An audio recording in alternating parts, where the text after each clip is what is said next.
Good morning everyone and welcome back to Funchal. There is the scene outside the Olympic swimming pools complex here in Funchal.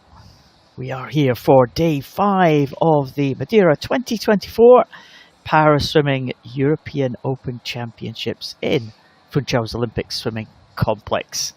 There's the scene inside the pool this morning, and we have some more heats for us to enjoy on this day 5. 18 more European champions were crowned last night, and we've got a few more to crown tonight on this day 5 of competition. I'm Paul Noble, will be taking you through the action as always, and alongside me, Liz Johnson. Morning, Liz. Good morning, Paul. Yeah, another good day in prospect, Liz. We had some great swims last night. It was a world record breaking night, wasn't it? Yeah, we had some good close races, but those world records were definitely a highlight. And there is what we're going to expect today in this heat session. Everybody trying to make their way into those finals tonight. 100 breaststroke kicks us off. We've got a couple of 400s as well for the S9s. That'll be exciting. 100 butterfly for the S10s. That's the fast guys in the S10. And quite a lot of 50s today, actually. We've got 50 freestyle for the S4, 50 butterfly for the S7. Go back to the 100s, and at the end of the session back to the 50s again. So one of our longest heat sessions, I think this is, Liz. Yeah, well, those 400 metre heats in the S9 classification group, both in the men's and women's events, mean that we'll get to see some distance swimming in the morning. We haven't seen many 400 heats this week so far. And there's Lizzie, the mascot, your namesake. You've seen her around poolside. She was almost officiating yesterday. Tried their luck, but yeah, great shot there. Selfie out of the booth, it looks. There's a scene on the poolside where fans are in. We've seen some great support from the fans, especially in the final session, also in the heats as well. There's been some countries, the French especially, they've been doing really well. They've had great support from the stands, and hopefully we might get some more medals for the host nation, because they'll always come out and support for their own athletes. We've got one so far, Hugo Cancela in the individual medley the other day. A couple of more chances today for the Portuguese team. Yeah, and there we see the French swimmers. There is Alex Portal, and Kylian Portal's granddad. We saw his parents in the stands the other day. It was his dad I saw. So, yep, the French are out in force. We always say the Dutch, the Orange Army, never too far away either. Seen lots of Italian flags, lots of Union Jacks. It's a good venue to come and support it, actually, because you feel quite close to the action.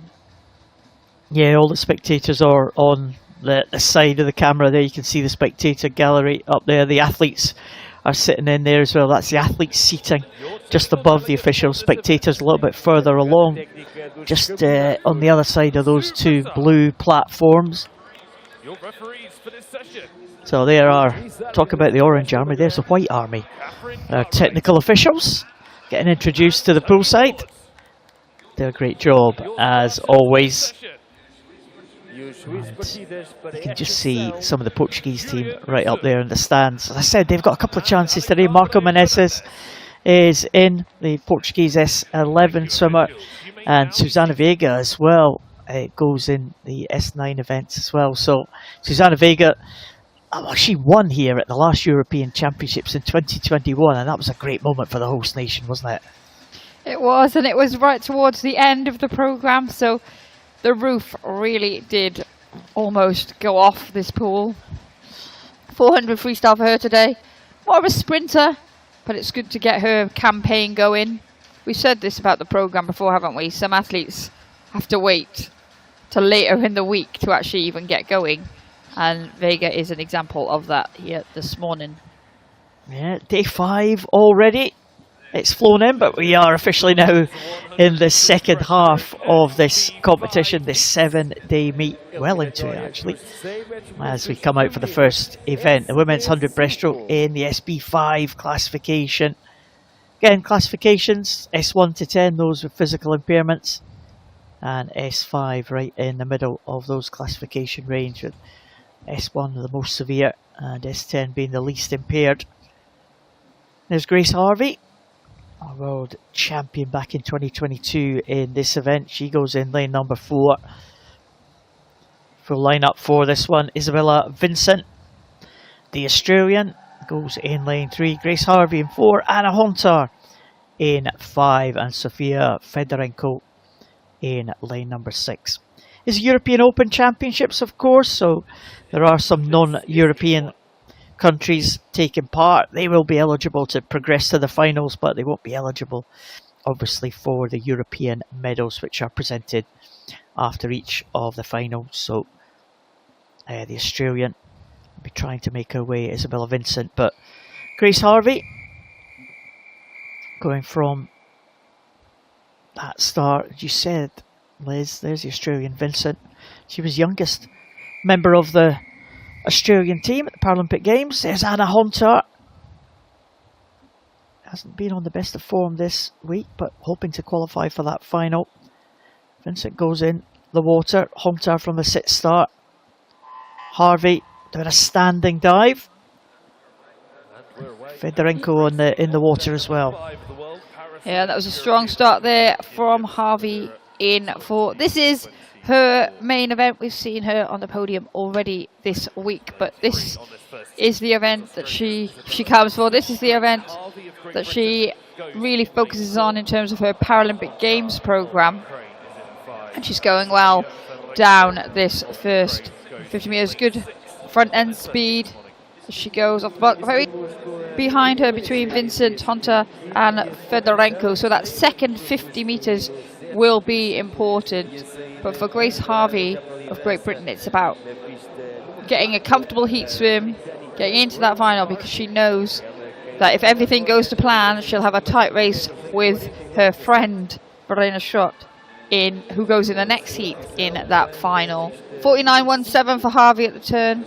Fedorenko, the best of the rest, 58.74 to Vincent's 59.21, and then Hontar's 59.55. But the World and Paralympic silver medalist Grace Harvey going well at the front of the field.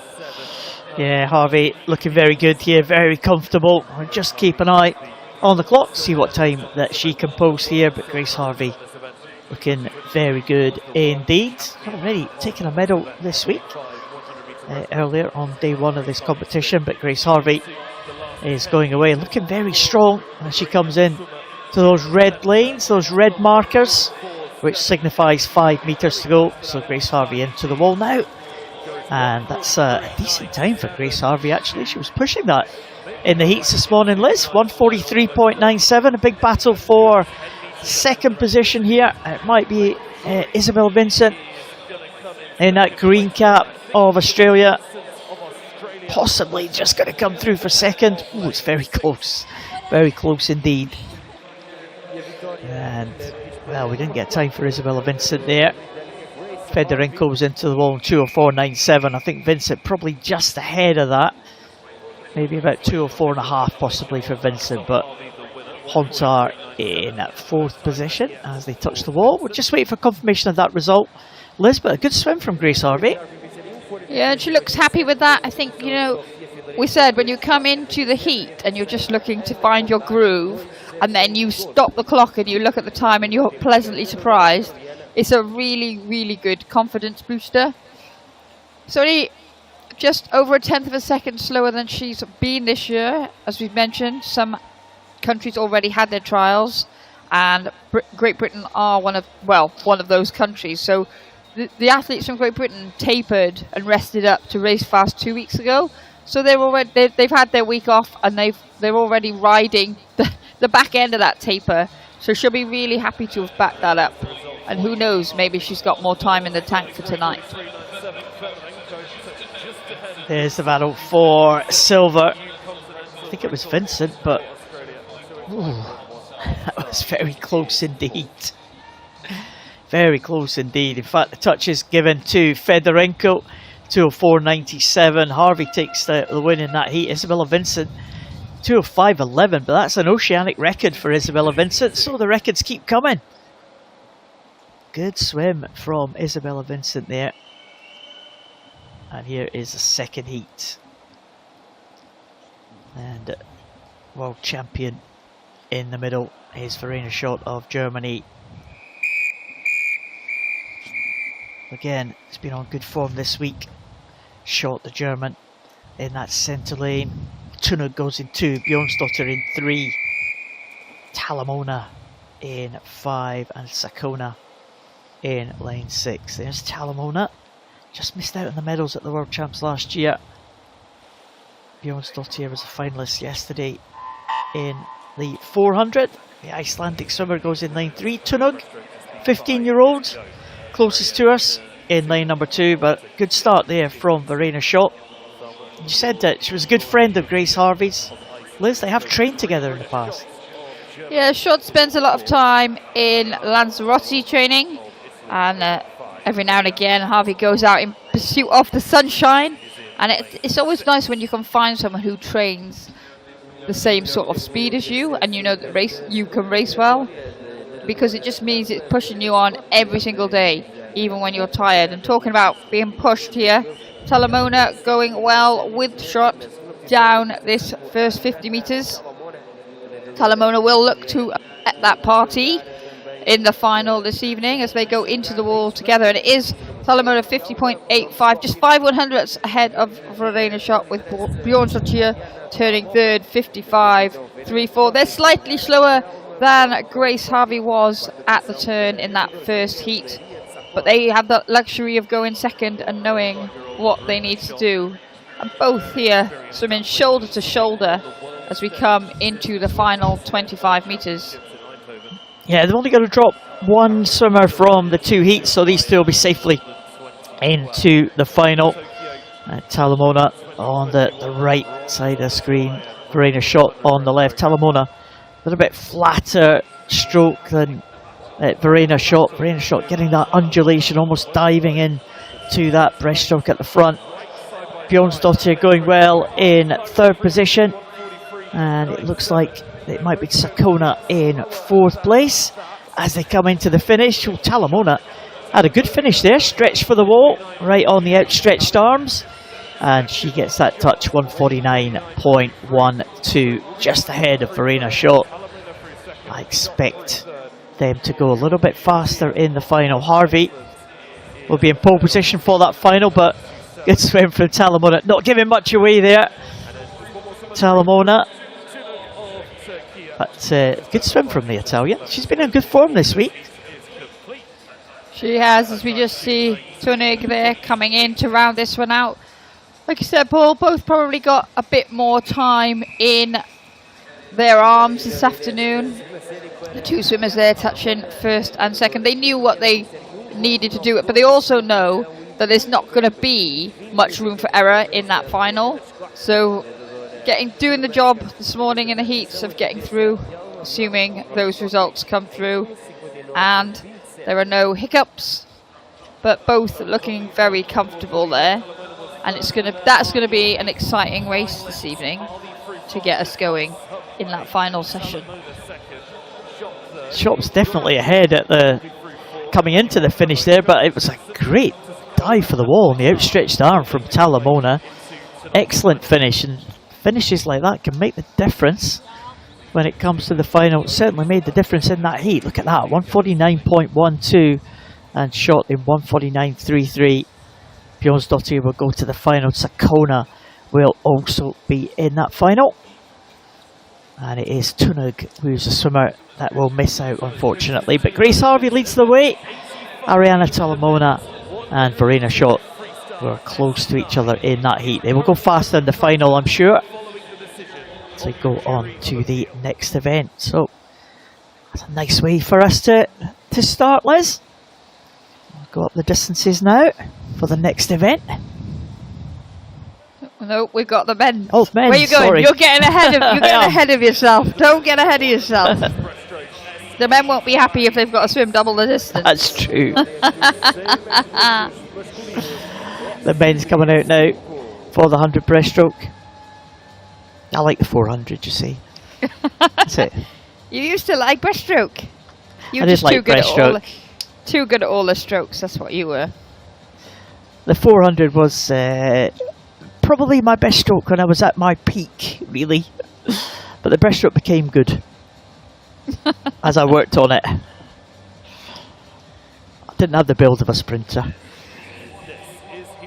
Men's 100 breaststroke SB5. Not that I have the build of a sprinter anymore. Anyway. I was going to say that. It's like, you still don't. No. Well, 4 swimmers in this first heat. And 5 swimmers in the next heat. So we have Ganyuk in 3. There's Granichka in 4. We have Semeninkin in lane number 5.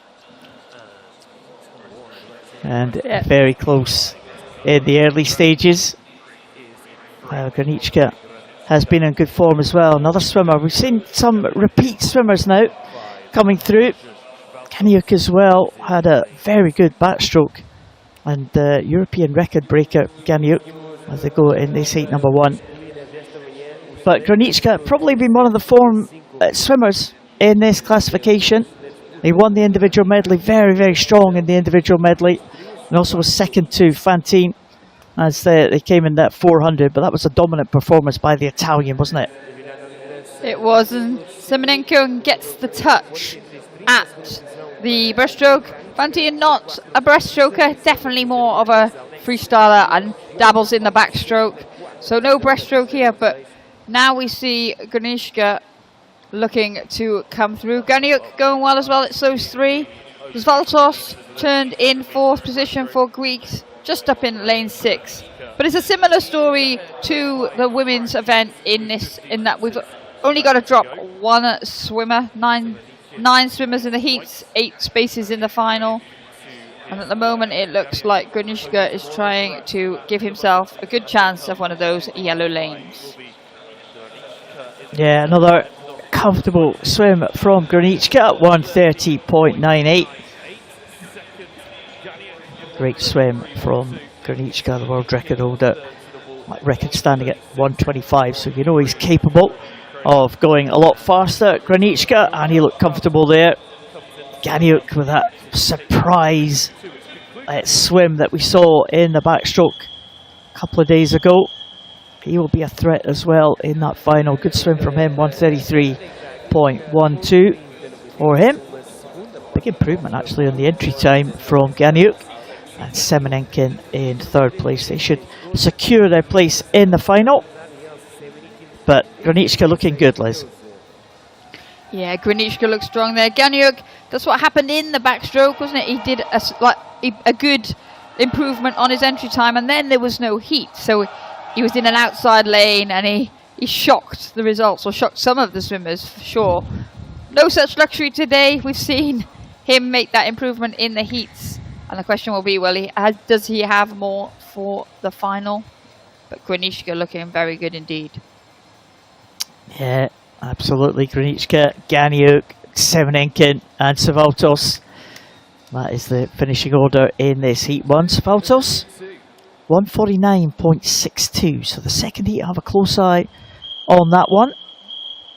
See if they can get inside the Greek swimmer.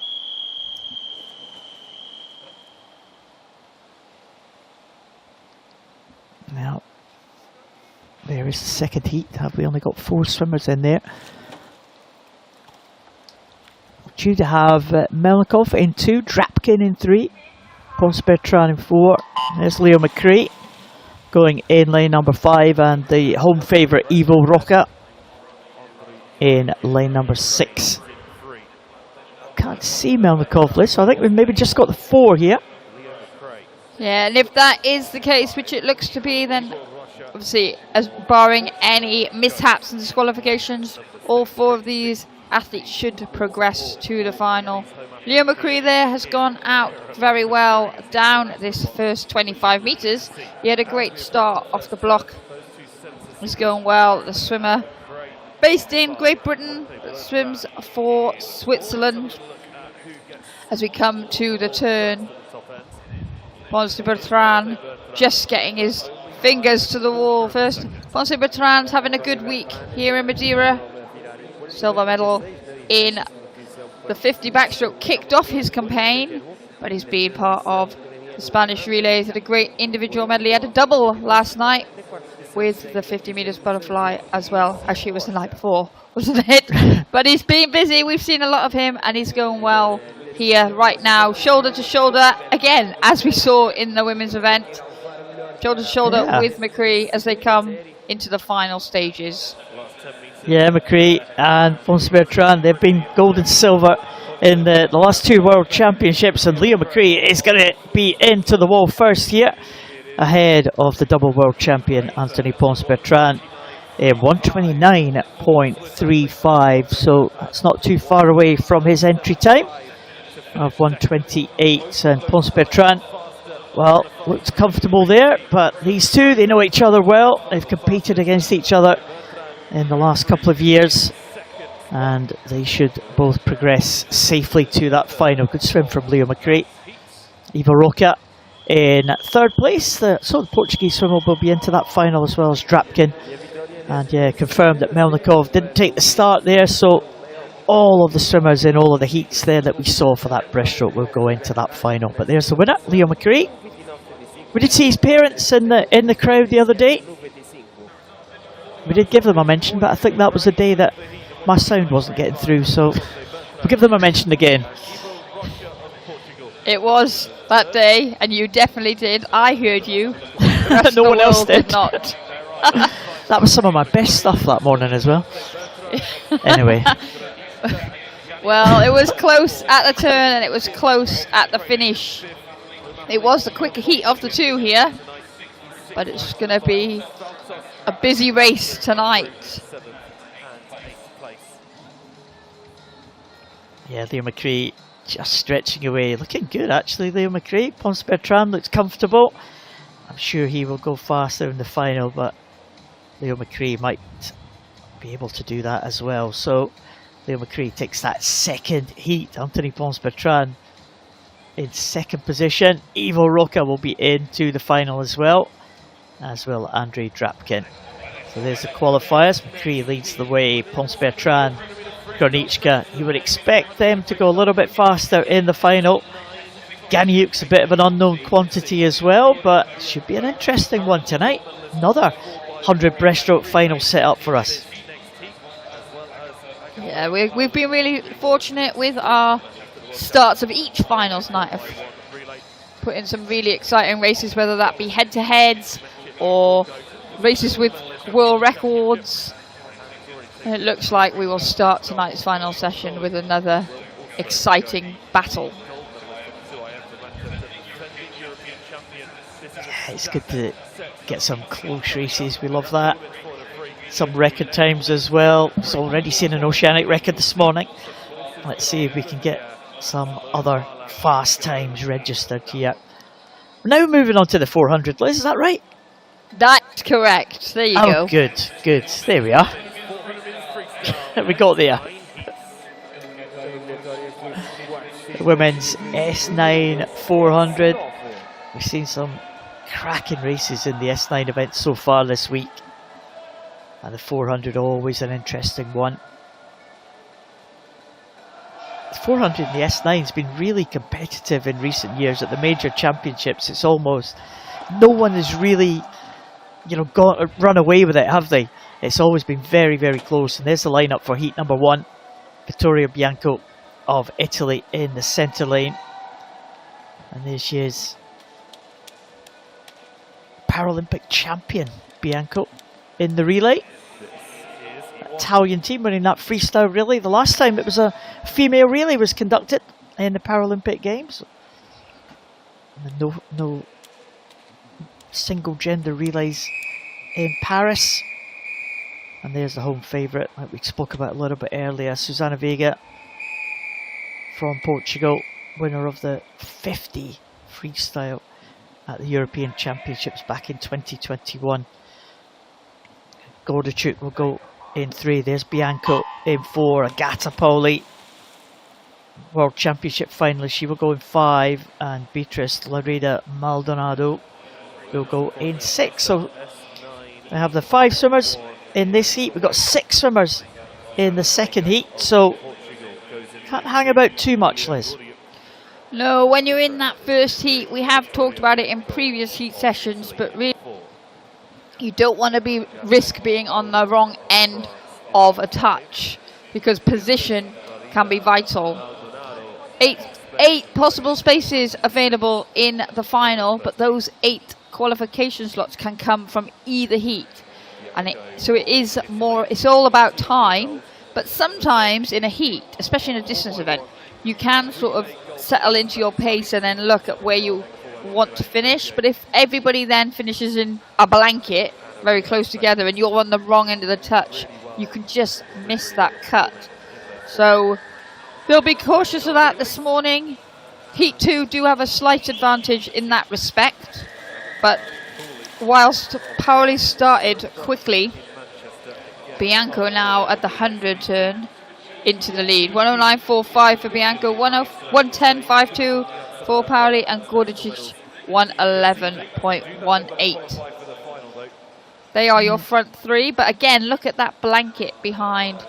Bianco's probably got a 2 body length lead over Pauli, who looks to be trying to close that deficit, and Gordicic going with her, but really not far behind her is Vega and Lidra Maldonado. Yeah, and Vittoria Bianco, not a swimmer we've seen too much at the major internationals, is it, Liz? She swam obviously in that relay team. She was taken as a relay swimmer for the Italian team in 2021 at the Paralympic Games. We saw her in the Europeans that year, but we haven't really seen her at any other major events. I mean, another one, she's come into the sport. Well, I mean, she's only 28 at the minute. She only became an amputee in 2016. So she's come into the sport kind of late, isn't she, into parasport? Yeah, and I think the Italians, we talk about the depth that they've got and the diversity across classification groups, across the paraswimming program. And they're an example of, they're constantly bringing in new talent and developing it. And Bianco is an example of one of those athletes. Obviously, with the change in the relay formats, that does mean that the relay setups, the relay combinations are slightly different. And now she's developing in this 400 meters freestyle well. And the European Championships is always a good opportunity to hone your skills, because often we find that sometimes in some classification groups, it's not easier, but it's maybe dominated by different continents. So Lakeisha Patterson of Australia being at the top of this for a very long, but like you said, Paul, the rest is wide open. And Sophia Conkley, who we'll see in the next heat, and Emma Mitchell, very strong. Great Britain have got Tony Shaw, who's not here. So it's a strong event in Europe, and that might be the reason why. But Bianco going well here. Yeah, she's out at the 300 mark. Agata Poli going well too. And Bianco, she's with the entry time of 4:48.54, so she's not going to be too far away from that time actually, maybe just around about the 4:50 mark or so. It's a real tussle for second place though, and it's Beatrice Maredo Maldonado, Agata Poli and Julia Gordicic. That could be vital, this touch here for second, Liz, as I come over that last turn. Yeah, absolutely, and they'll be looking here to just try and put a bit of a spurt on to solidify that second place touch, because there's no telling at the moment what the swimmers in the next heat will go. Bianco making sure that she's done enough though, and now we can see everyone's trying to move, but there's still not really any separation. Maybe they're up in lane 6 at the moment. Lidra Maldonado just going through, but as I say that, it changes again. Well, Bianco gets into the wall just over the 4:50 mark. Pauli and Maredo Maldonado, they are in second and third position, and it's Gordicic in fourth. Gordachuk 4:58.76. Well, is that going to be enough for Gordachuk, the European bronze medalist last time out in 2021? But Victoria Bianco getting that touch. Agata Pauli should be there in that final as well. And the 18-year-old Spanish swimmer, that might be one of the first times you've seen her this week, Madeira Maldonado. Good backstroker as well, so 400 and the 100 backstroke late in the week for the Spanish swimmers, but look good there at the front. Victoria Bianco swam that really well. Yeah, she did, and like we said, this is a strong event across the continent. So the next heat is stacked with quality as well, and we've seen a number of close races. So Bianco doing her job this morning and making sure that she won't have that weight. It'll be Gordachuk that sits and watches the clock with a little bit of nerves to see what those other times are. And she's 4:58.76. Gordachuk, that will be the target there for the swimmers in this next heat. Bianco safely into that final with 6 progressing. 6 in the second heat, so the top 2 in that first heat will progress. So Bianco and Pauli will be secure in that final tonight. Madeira Maldonado should be there as well, but we'll see. Second heat on its way. Claire Supio, Raya Marquez Soto, Emma Mecic, Sofia Conkoli, Victoria Belando Nicholson, and Susanna Boraszewska. That's the lineup for this second heat. Emma Mecic, almost one of the emerging talents from last year. She had a great swim in the World Championships to take silver. The Croatian there in lane number 4, just in the bottom of those 2 yellow marked lanes. And she's been posting some good times this year as well. Yeah, she has, and she turns first there, 32.85 ahead of Raya Marquez Soto, who's really hit form here in Madeira this week, 33.54 for her. And then Belando Nicholson, 33.92. Conkoli right there, 34.57 as well. So again, similar to we saw in the first heat, an early leader emerging, and then a bit of a blanket in the chase pack behind her. So well, it is Marquez Soto that seems to be leading that chasing pack, but Mecic at the front, 108.16 at the 100-meter mark, looking good, looking strong. This women's S9 classification group has really got quite a lot of competition across the 8 lanes. In most of their events, we saw a very tight 100 freestyle last night, and it was late in the program as well, so a number of these swimmers back in this morning will be looking to do enough to get into that final. But Mecic here really looking strong down this first half of the race. Well, looking very good in the early stages here. Emma Mecic, very long stroke, very rhythmic stroke at the moment in this 400, the early stages of that. In second place, still Marquez Soto. Conkoli has just overtaken Belando Nicholson for the 3rd position at the moment. Claire Supio is lying in 4th place, just about 3 seconds or so back from the leading 4. Claire Supio going down there in lane number 2 as Emma Mecic comes to the halfway point. We gave Claire Supio a little bit of a mention last night, didn't we? And as a former Olympian back in 1988, Claire Supio, she's obviously acquired a disability a little bit later in life, and she's had a family and then decided to come back in para swimming, and she was very successful. Maybe around about 5 or 6 years ago, Liz, wasn't she? She was winning medals on the European stage, and she's decided to make a second comeback. Obviously the draw of these Paris Paralympics, big for the French athletes. Yeah, we're seeing that, aren't we, from a number of the French athletes. We saw Elodie Laurandi also in the 400 metres freestyle, but the S10 classification, coming back after the birth of her daughter. David Smetnin, an established French former Paralympic champion, still going strong again with that draw. And then we've got the mix of the youth that we will see a bit later in the programme. So Supio will be hoping to go well enough to make this final. It will be tough. But she's giving it a go here. Like we said, it's very close in this 400. This is the battle for the second position in this heat between Marcus Soto, Conkely and Belando Nicholson just then.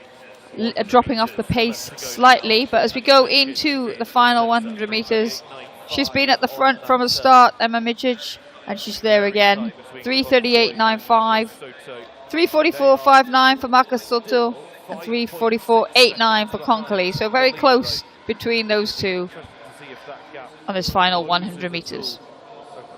Yeah, and it's kind of coming following the same patterns we saw on the first heat. We've got one swimmer away from the others and pretty close for the other places behind, but Mečic's looking very good, and the kind of real talent has been unearthed here for the Croatian team. They've had a small but successful squad over the years. They've always managed to pick up medals at the major championships from one or two athletes, but Emma Mečich definitely the next generation here. I think just 16 years of age, Emma Mečich, a real talent for the future, and she looks very good as she comes down to the closing stages here. Conkely and Marcus Soto side by side, and Belando Nicholson just losing a little bit of ground, and here come Mečich into the finish. Not quite as fast as that first heat, 4:55.02 for her, and the other two swimmers coming in now just over the 5-minute mark. So the first heat was a little bit faster, Liz, but there is Emma Mečich, and that was an impressive heat swim. Yeah, it was, and it's just, but again, it just goes to show, doesn't it? It's the time that is important, not necessarily the position in the heat. We said that Julia Gordic wait nervously, but actually her 4:58.76 sits in there quite nicely after heat number one, assuming those results are confirmed. And we will get the consolidated summary, but Mečich, she looked comfortable. She's going to have more in the tank for this evening. She's been 4:49 this year already. So a nice, comfortable heat swim, commanding from Mečich. Came in, did a job. Shows great maturity for her 16 years. Sometimes you can get a bit carried away in the heat with the adrenaline of a major championships. But she's done well there. And Conkely just getting in ahead of Marcus Soto there. But it does mean that there will be danger across the pool for tonight's final. Yeah, absolutely. Another great final in prospect. Emma Mečich qualifies well there, 4:55.02. Conkely will be there as well. Marcus Soto should make it in. Belando Nicholson, I think that'll be good enough for her to go through to that final. Claire Supio will miss out, as will Susanna Vega, but there is Vittoria Bianco from the first heat. Mečich, Pauli, Laredo Maldonado and Gordichuk. 4 out of the first 5 are from that heat number 1. And Borosiewska, the last swimmer to finish, the young Polish swimmer. As we go on to the next event. More 400s for us to enjoy, Liz. Yeah, you had to wait for them, didn't you? But here they come. On this men's S9, so a little bit of drama last night in the 100 freestyle. Simone Barlam getting to the wall first, but disqualified. So we haven't really heard the outcome of that. We know there was a protest going on by the Italian team to see if they could get that disqualification overturned, but I haven't really heard anything, Liz. On our system, it still has Simone Barlam has disqualified, so I can only assume that the disqualification has not been upheld. Or has been upheld, has been upheld. Don't be doing the old... Sorry, the appeal has not been upheld. Don't be doing the old VAR situation now, right? As a Liverpool fan, I'm still upset by that. But no, I did hear I think they've announced in the venue, so hopefully we'll be able to get hold of that information. But yes, it would suggest that it has been upheld, the original decision. Yeah, let's clarify. He's still disqualified. Let's say it that way. We think. Yeah, we think, yes. As far as our system does, but yeah, there was an appeal put in, and Didier, was given the European title last night, so he'll be delighted with that. The Frenchman, Andre Kalina, goes in lane 3 next to Didier. Jacobo Garrido-Brun in 5, Thomas Navarro-Barber in 6. This is heat 1. So 4 swimmers in this first one, 5 swimmers due to take the start in the second one. That looks like a confident man, doesn't it? Hugo Didier swimming really well this week. Jacobo Garrido-Brun, there's Kalina. Often see him swimming over the 400. Had a very strong breaststroke of Kalina. Very strong individual medley swimmer as well. He's off to a fast start, Kalina. Good start from him. And Jacobo Garrido-Brun and Thomas Navarro-Barber up the top there. But Didier hanging back in the early stages. We've seen that from him. We saw in the 100 freestyle, Hugo Didier hang back, be in about 5th or 6th position at the halfway point, then come through strongly in the closing stages. But Didier, a man swimming with confidence, he'll know what he has to do. Yeah, we saw him come through the field, like you said, Paul, in the 100 heat and final.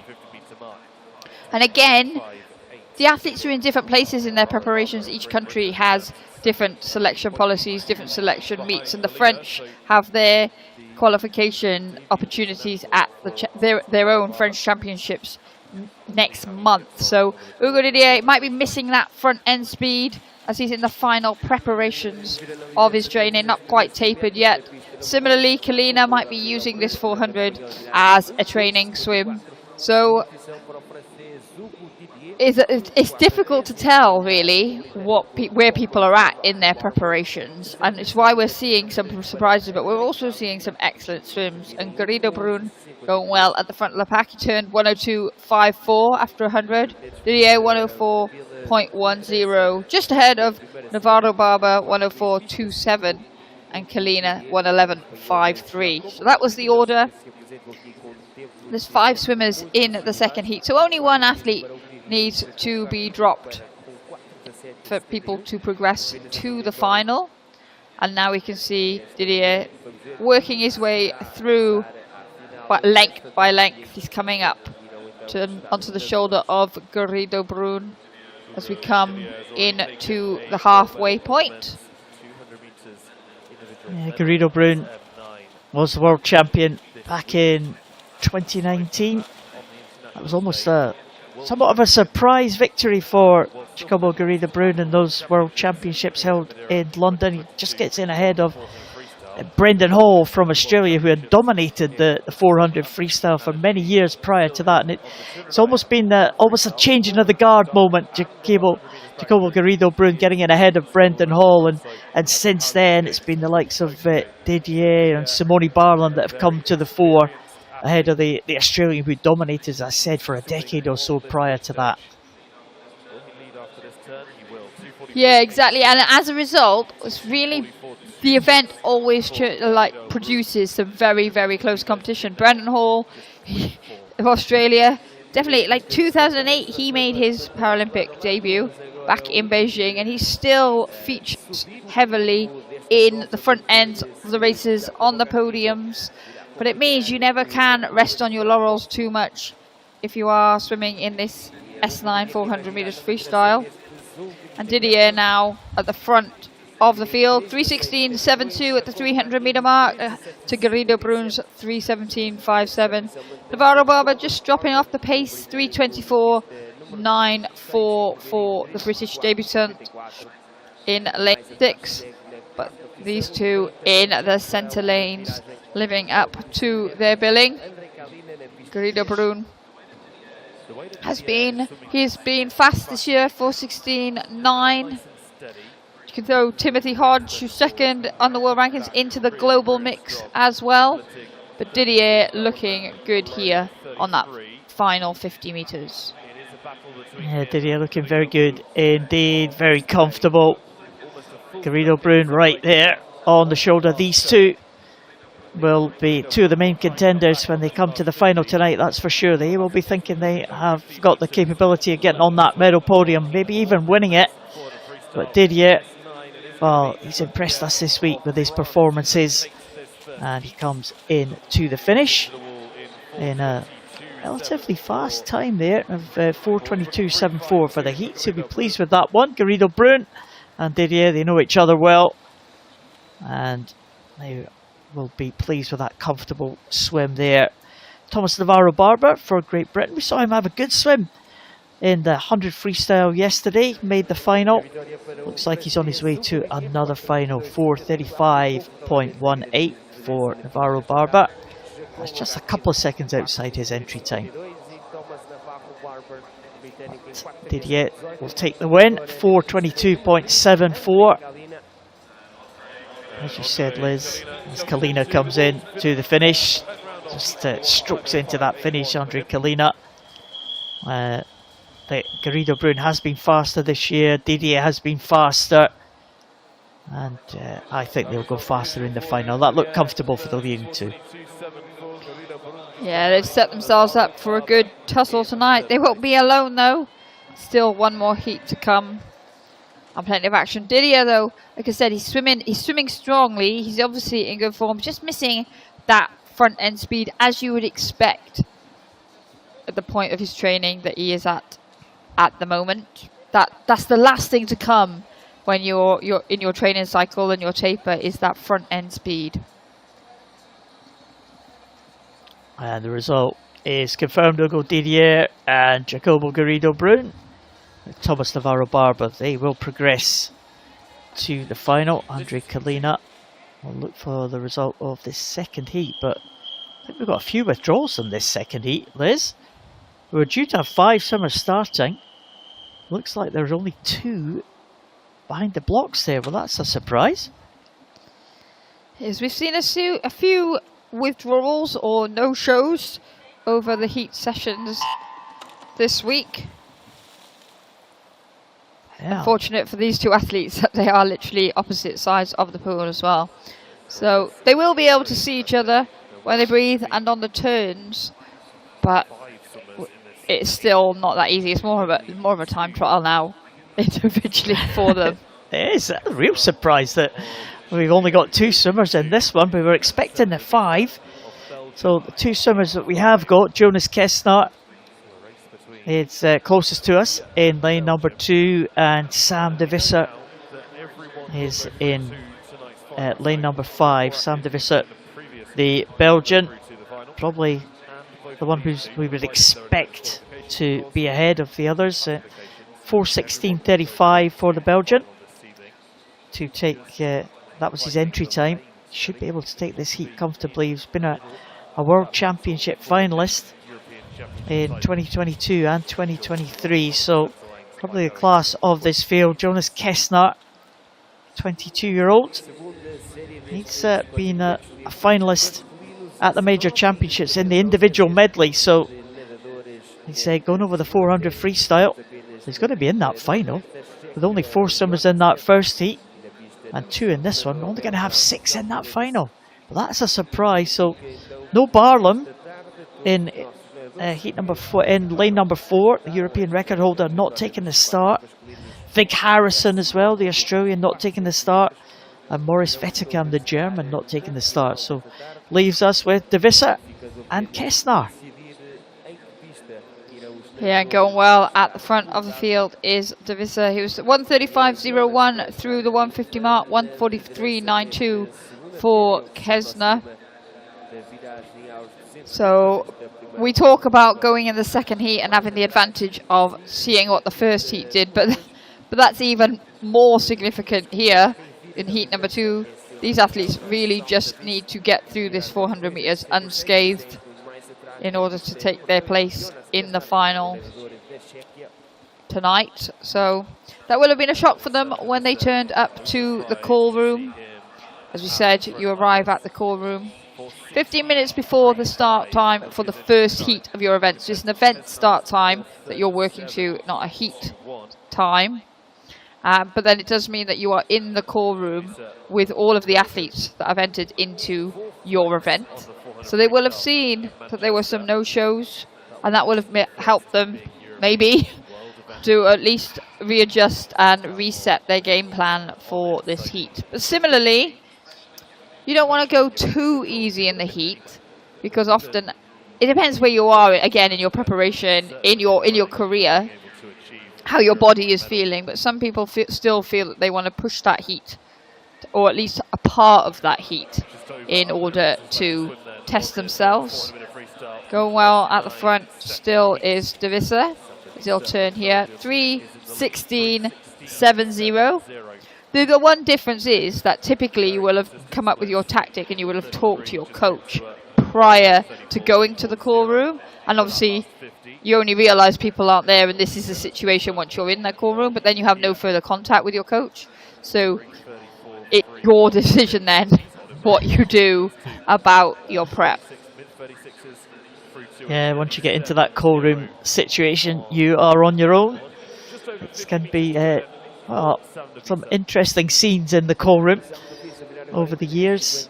We've, different people treat the call room in different ways. Some people are in their own little world. Some people like to chat. It's all different characters when you get into that call room, and that's the kind of things you've got to cope with at these major championships. Kessner going over the final turn there, and De Visser already on his way home. And De Visser, a man who's been working his way through the ranks, he'll see this as a great chance of picking up a major championship medal. And he comes in 4:23.53. So it's a decent heat swim from De Visser, and that is pretty close to the 2 times that we saw in the previous heat, Hugo Didier and Jacobo Garrido-Brun. So De Visser will certainly see himself as having a chance of getting on that medal podium tonight. I said, probably saw him first back in 2019, where he swam in one of the World Para Series events, and he's come through at the major championships for the Belgian team.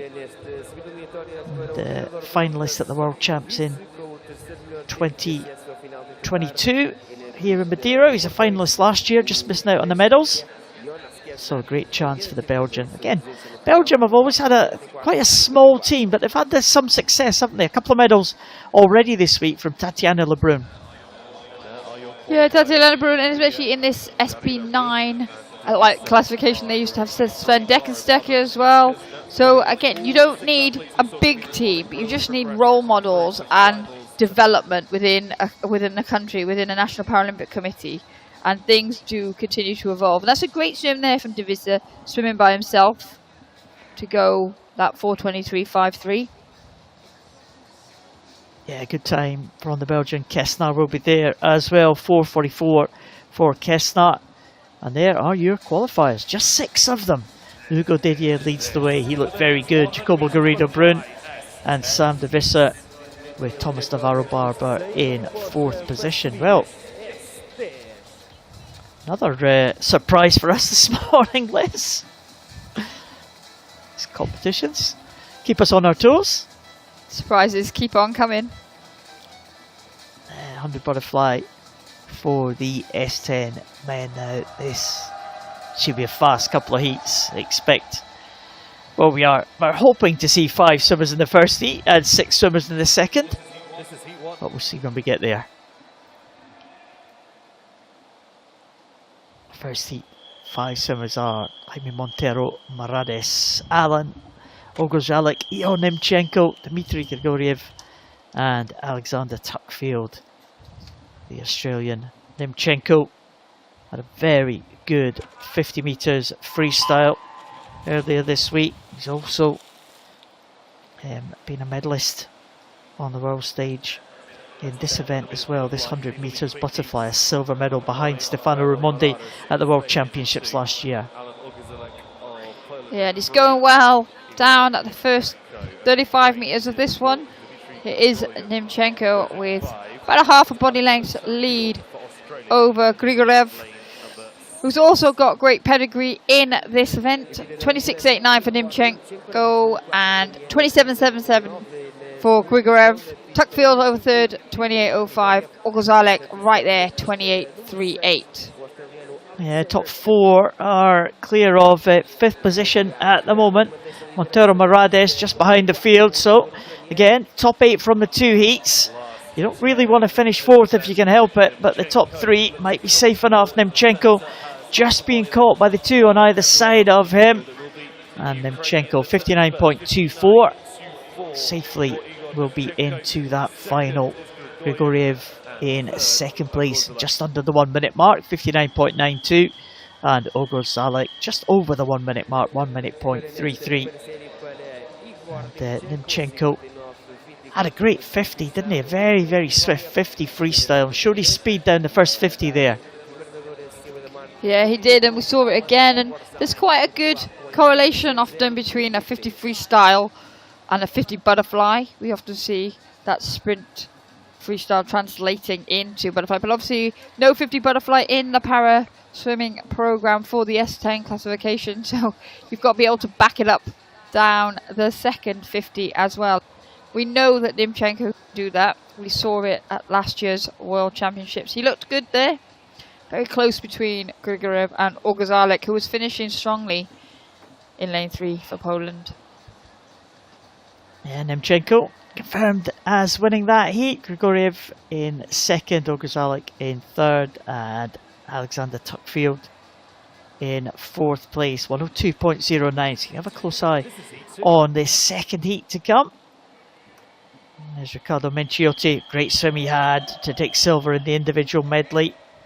He goes in lane number 5 next to his Italian teammate Stefano Raimondi. Raimondi already with 2 golds and a silver medal to his name at these championships. He's the world champion. Been the world champion the last 2 occasions.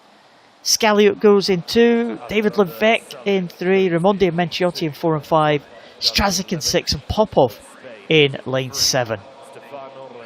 Well, Menchiotti's the quickest European on the world rankings this year, just ahead of Ogorzelek that we saw in the first heat. But we have mentioned Stefano Raimondi, not raced his full program this year, recently become a father, so the delayed start to his competitive season, and he's going well here, 27.19, ahead of the very experienced David Levesque, 27.90, with Menciotti turning third, 28.12.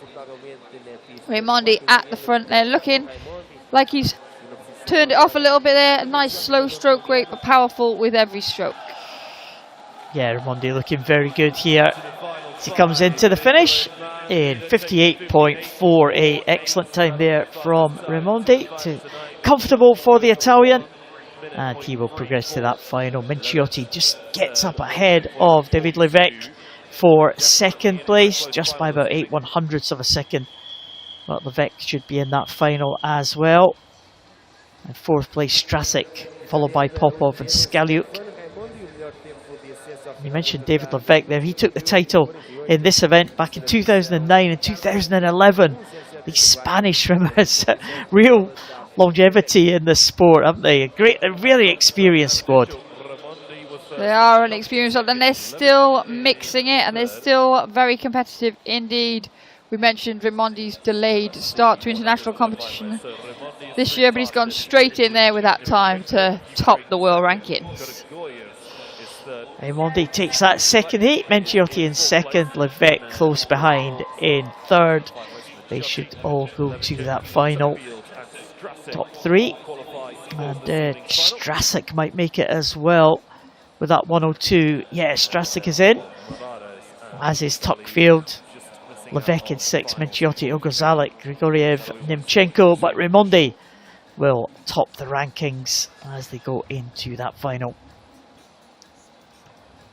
So Raimondi, well, looks tough to beat, Liz, but Nemchenko had maybe a little bit more to give there from that heats, and he did upset Raimondi in the 50 freestyle. He did, and so we know he's in good form. So it'll be another interesting battle tonight. But Raimondi is a very smart heat swimmer. Yeah, we go on to the sprints now. And we got the 50 freestyle for the men in the S4 classification. Again, 2 heats of this one. The S4 classifications. S1 to S10, those swimmers with physical impairment. So getting down towards the more severe end of the impairment scale. And the swimmers in here, Andreas Ehrenhofer, Ariel Maljar, Eric Tobera, David Smettanine and Mats Topkin. We talked about the experience of the Spanish squad. What about David Smettanine? French swimmer. Real hero in France. He was a champion in this event back in 2009. David Smettanine. And that was the kind of period of time where he did the major championship treble, didn't he? He was the Paralympic champion in Beijing 2008. He was the European champion 2009. He was the world champion in 2010. That's all the major titles. He held them all at the same time, David Smettanine. He goes in lane number 6.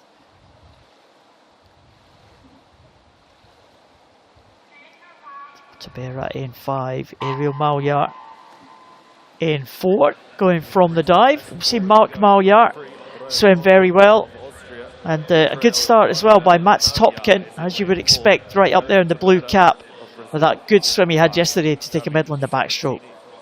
Yeah, Topkin, and he's swimming on his back there down at this length at the top.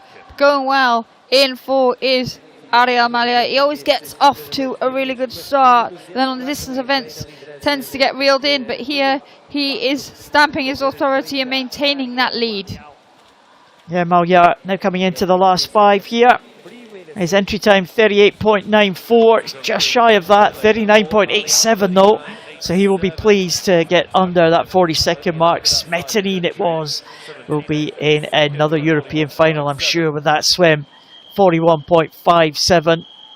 And he'll be delighted with that one as he builds towards the Paris Games. And Andreas Ehrenhofer was 3rd place. Tobera just behind him 4th. And Topkin, after that early lead, he was caught up by the sprinters coming past him. And he finishes in 5th, 44.62. So there's the starts, Liz. Yeah, we see Maljar using that height off the block. We did see the spring from Topkin right at the top of the page, getting off well too. But Maljar, he'll be pleased to take that heat victory. Always gives you a bit of confidence to get your hand to the wall first in the heats. And Maljar takes it 39.87. Smettanine 41.57 for the Frenchman. That's faster than his entry time, so he'll be delighted with that one. He should be in the final as we come to the next heat. Closest to us, Roman Zdanov goes into, he's had a good week so far. Luigi Beggiato in 3. Amiomer Dadon, the world record holder, goes in 4. Ronnie Stoney Caldero da Silva in 5. Cristiani in 6 and Petrocek in 7. Amiomer Dadon in lane number 4. In fact, no one in 6. Cristiani not taking the start in lane 6. So again, got a no-show, Liz. Just one this time. Yeah, still all to play for in this one. Amiomer Dadon, though, really is the class of the freestyle field. He's got such range. He can sprint. He can do the distance event, 200 freestyle. And he's having a great week. You can see he delays the way in which he starts, but he uses it to his advantage. He's got that very high stroke rate. Going well off the start at the top. Arnos Petrocek with his trademark start there. And now that we're into the middle of the race, Amiomer Dadon has hit the front. Beggiato going with him though, as is Caldero da Silva.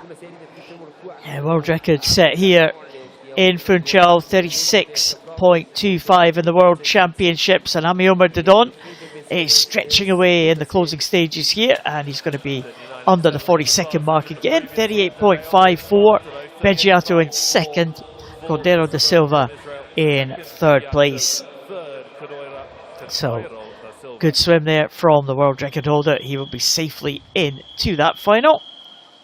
And the 2 Israelis lead the way, Liz. That's good for their team, but Dadon, you would think he'd have more to give.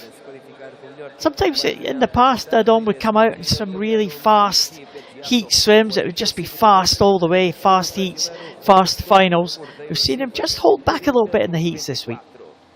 Yeah, he's got quite a busy programme, and I think we talked about it as he burst onto the scene, and sort of then you are racing on adrenaline all the time.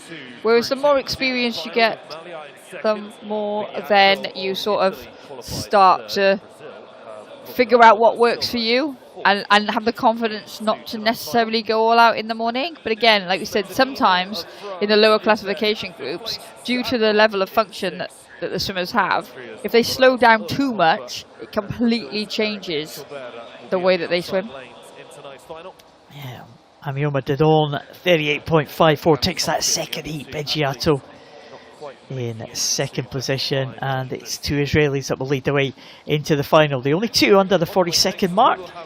Beggiato right on that 40-second, 40.51. David Smetany not too far away as well, behind in 41.57. Stick with the 50s, Liz, for this next event. Onto the butterfly now.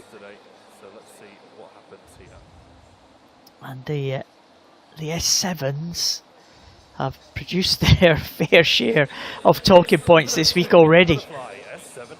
Yeah, we've had wins from outside lanes, we've had world records in heats, we've had very close battles. We've had it all. We have indeed. Two more heats to come. We're due to have 4 in the first heat and 5 in the second. I'm saying we're due to have. We don't know who's going to come out now after all these no-shows that we've had the last couple of days. No, you're very tentative now with your yeah, with your run-in. Exactly. Well, I think you have to be. There we are. We do have 4 for this one. Geno Bodaiko, Efrosinin and Paolo Galdon. Yeah, it's maybe the first time we've seen some of the swimmers here. I'm not sure we've seen Paolo Galdon earlier this week. But here's the starts, the S7 class. Some of the swimmers being steadied on the blocks, as we see in some of the classifications. Bodaiko has been champion in this event before, on 3 occasions actually, so he goes in lane number 4. Yeah, and he got off to a very good start there, last to pop up from the underwater, and he leads through the 25-metre. Efronisin going well as well, 1 lane up from him, as is Yuri Senor. Yeah, Bodaiko just heading Efrosinin into the wall here, so it'll be a qualification for Bodaiko. He was a champion 3 times over, 2014, 16 and 18. He was silver medalist last time out to his teammate Trusov at Bodaiko, looking pretty comfortable there. Decent time as well, 30.63 for him. Efrosinin in second, 31.80. And Shenhur, medalist yesterday in that sensational 100 backstroke. He was the bronze medalist for the 2 world record breakers yesterday. Fought it out at the front. But decent swim from Bodaiko, looked comfortable there. Yeah, he worked hard off the start. He worked the first 25 metres and that gave him the advantage. He just looked to slow his rate. Finished on a full stroke. Great heat swim from Bodaiko, who's been such a star for the Ukrainian swim team over the last decade or so. Yeah, I mean, we first saw him in 2009, I think. We were just saying the other day, he hasn't changed a bit, has he? From when he was really young, he still looks exactly the same. Yeah. There's the second heat of this 50 butterfly. Well, what can we expect in this one? Rinko Maddaleno will go in lane number 2. There's Andrei Trusov, the European record holder. World record breaker last night in the 100 backstroke. And next to him is Turgut Aslan Yaraman, the young swimmer who broke the world record in the backstroke earlier in the day, but Trusov reclaimed that record in the 100 backstroke in the final, and Trusov off to a good start, and also a good start Christian Sedi as well from South Africa. Yeah, Sadi going well off the diving block there. Trusov strong. Yaraman will be swimming with confidence as well, but Sadi swimming in the open competition, going very well here at the front, and it's Sadi that leads the way. He does. South African going really well here into the wall. now just over the 30-second mark for Christian Sari. 30.66 for him. Yaraman did get up ahead, I think, of Trusov. Well, Trusov's time not registering there. Might have been Trusov in second, actually. We'll see. Get confirmation of that score, result. Trusov's time coming up 43.63, but I think that will be amended. Yaraman on the lane ropes again. He likes those lane ropes. He was celebrating on the lane ropes yesterday during the heats. Well, who can blame him? He's in great form. Excellent world record yesterday. Swam under the world record again in the final, but had to settle for the silver behind the man in the blue cap there in the middle, Trusov. Expect another exciting race tonight. I think that result has been confirmed now. Yeah, there's Trusov in second place, Yaraman in third, and Christian Sari taking that one, the South African, record holder. Christian Sari not too far away from his African record. That stands at 30.15. He'll be second behind Bo Dykle going into that final. Efrosina will be there, Trusov and Yaraman will be there as well. Shenhur and Bakhtiyorov from Uzbekistan will be in there as well, and Paula Galdon will complete the lineup for that 50 butterfly final. That was quick fire, Liz. It will, and there won't be much time to catch our breath tonight either, I don't think, in that one. So the men's 100 freestyle S12 on its way now. Again, visually impaired classifications. We've seen the S11s, some great tussles in the S11 classes, both for men and women this week. We've got the S12s now, because visually impaired swimmers. S11 to S13. The S11s swim with black turtles, so have no vision at all. And the S12s and S13s with partial vision. How are we doing for time, Liz? We are bang on. We are on the money in terms of the time. Excellent sports pres coming from Madeira there. Excellent. Oh, a little bit of a clash there as the swimmers make their way to their starting positions. Almost a trip there from Sans de Mayo. Again, the visually impaired swimmers, I mean, some of them not got much vision at all. There's quite a lot of stuff on that pool deck as you come out, especially when the bright lights are coming in as well. Yeah, it can be quite disorientating. That's why you see them all work together quite often to help each other. So a mutual understanding. This is the S12 100 freestyle. We have the S13 100 freestyle, 50 freestyle a little bit later on, but there's no S12 50 freestyle, so a lot of these swimmers will be doubling up, swimming the 100 at the moment and then swimming in the S13 50 freestyle a little bit later on. Line up there, Sans de Mayo, Denisenko off to a lead, I think. Varaxa in lane 4, Portal, Kilian Portal in 5. You got Kuzman in 6 and Sukhanov out there in 7, and it is Denisenko first to the wall. Yeah, Denisenko tops world rankings this year at the moment, and he's started well down that 50. 26.07 was his time. Portal 26.38 going well. The Frenchman in lane 5.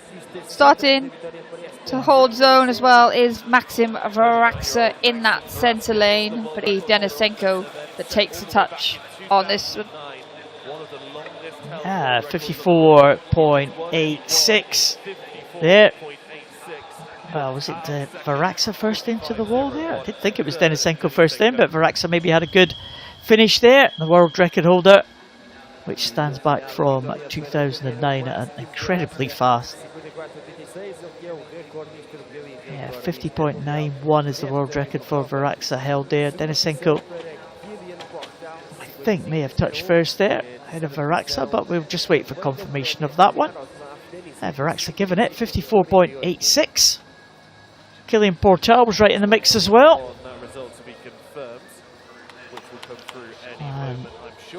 Varaxa, incredible sprinter, Liz.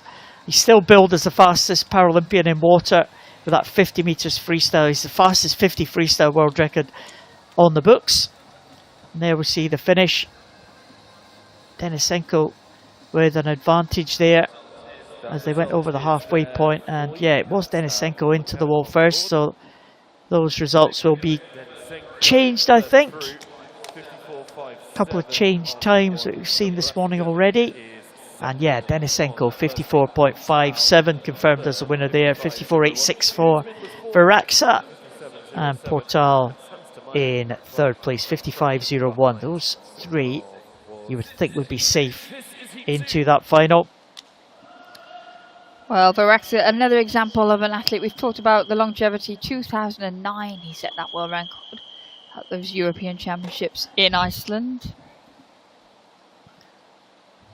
And the next heat, well, we have the two Salai brothers in 3 and 4. Salguero Oteiza from Spain in 5. Villarreal Martin in 6. Vaskovich in 7. Don't think we have James Clegg from Great Britain in lane number 2. Haven't seen James Clegg all week, so didn't expect him to be here. And it's two very similar techniques. The two Salai brothers, Dimitri Salai and Raman Salai, go over together, which Raman, representing Azerbaijan, he goes over in 25.69. Yeah, to his brothers 26.15 with Salguero Oteiza 26.31. They are your front three with about a body length and a half lead over Villarreal Martin behind them. And it does just look like Raman Salai leading, but now Dimitri making a late charge. Yeah, and well, 54.06 Raman Salai in lane number 4, just getting the touch there. And Dimitri Salai just behind him by 0.2 of a second. Salguero Oteiza had a good finish, 54.53 for the Spanish swimmer in lane number 5. Really came strong in that second 50. But it's the two Salai brothers side by side. We don't often see them, we haven't seen them too much competing against each other over the years. They tend to do one championships or the other. I do remember them have a dead heat in the 50 at I think it was at the Europeans, wasn't it? Yeah, and I think they're there when they were swimming side by side. You saw how similar their strokes were down that first 50, both using that straight arm technique down the first 50 metres. So Raman Salai gets ahead of his older brother, 54.06, and the Battle of the Spanish won by Salguero Oteiza, 54.53. Villarreal Martin in 4th position, just ahead of Vaskovich, and James Clegg from Great Britain was a no-show. So no result for James, and I think that touch there from Sanz de Mayo might have been vital to take him into that final, because I think Sanz de Mayo and Villarreal Martin, well, Liz, I'm looking at our system and breaking news, it's a tie for 8th place, 57.16. Oh, could we be off for a swim off? Whoa. You'll get your swim off after all, Paul. There we go. Well, the two Salai brothers will lead the way. Salguero Oteiza, Denisenko, Viraxa, Kilian Portal, Kuzmin, they're the top 7. And the two Spanish swimmers tied for 8th place.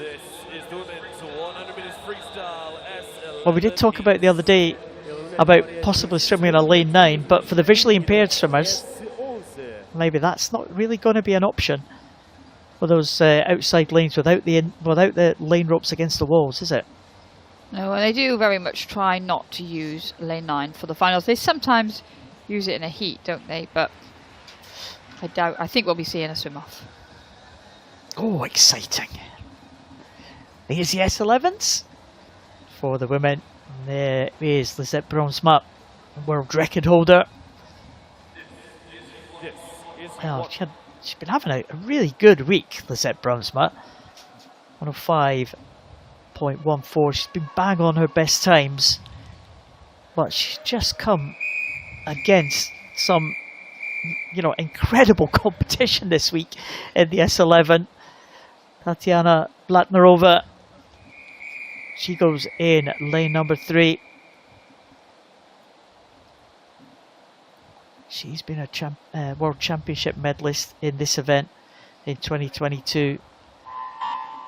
Bronsma was the champion in this event in 2023. I got Shevchenko in lane 5 and Eliza Humphrey from Great Britain in lane 6, who had a good swim yesterday to take a medal in the individual medley. Yeah, Brunsma up already. She's got a body length lead over Shevchenko. Going well. Like I said, Paul, Brunsma's been swimming exceptionally well here, really close to her best times. And in this one, her best time is the world record, 105.14. She had a great turn there. Opened up a huge lead off the wall from the chasing pack. 31.33 was Brunsma's split. Shevchenko 34.21, Blatanova 35.19, and Humphrey 37.56. Well, there's Brunsma just drifting over to the left-hand side, almost reaching for the water at the front of the freestyle stroke. Her arm just comes up. And let's have a look at this clock here for Lisette Brunsma. It's very close indeed. Look at that time. What a swim that was for Lisette Brunsma. Wow, fantastic stuff. Just outside that world record time for Lisette Brunsma, only by 6/100ths of a second. And we said that she's bang on form, and look at that. She just proved us right there, Les. 105.20. Sensational time again from Brunsma. Yeah, and she's always smiley, and she just, hopefully there's big smiles after that one. We said she looked good, we said she'd been swimming well, and she dipped under that 30-second mark in the 50 freestyle earlier this week, twice, both in the heat and the final. So we knew her freestyle speed is there, and she just proved it again. So that world record could be under threat tonight. Well, there's the tapper at the end. Great finish from Lisette Brunsma. There's the tussle for second place, just won by Shevchenko ahead of Blatnerova. 113.72, 114.16. Eliza Humphrey in fourth, 116.20. Blacked out goggles have to be checked, of course. And I think we have got an official result now. Lisette Brunsma just outside that world record that she set back in 2018 at the European Champs in Dublin.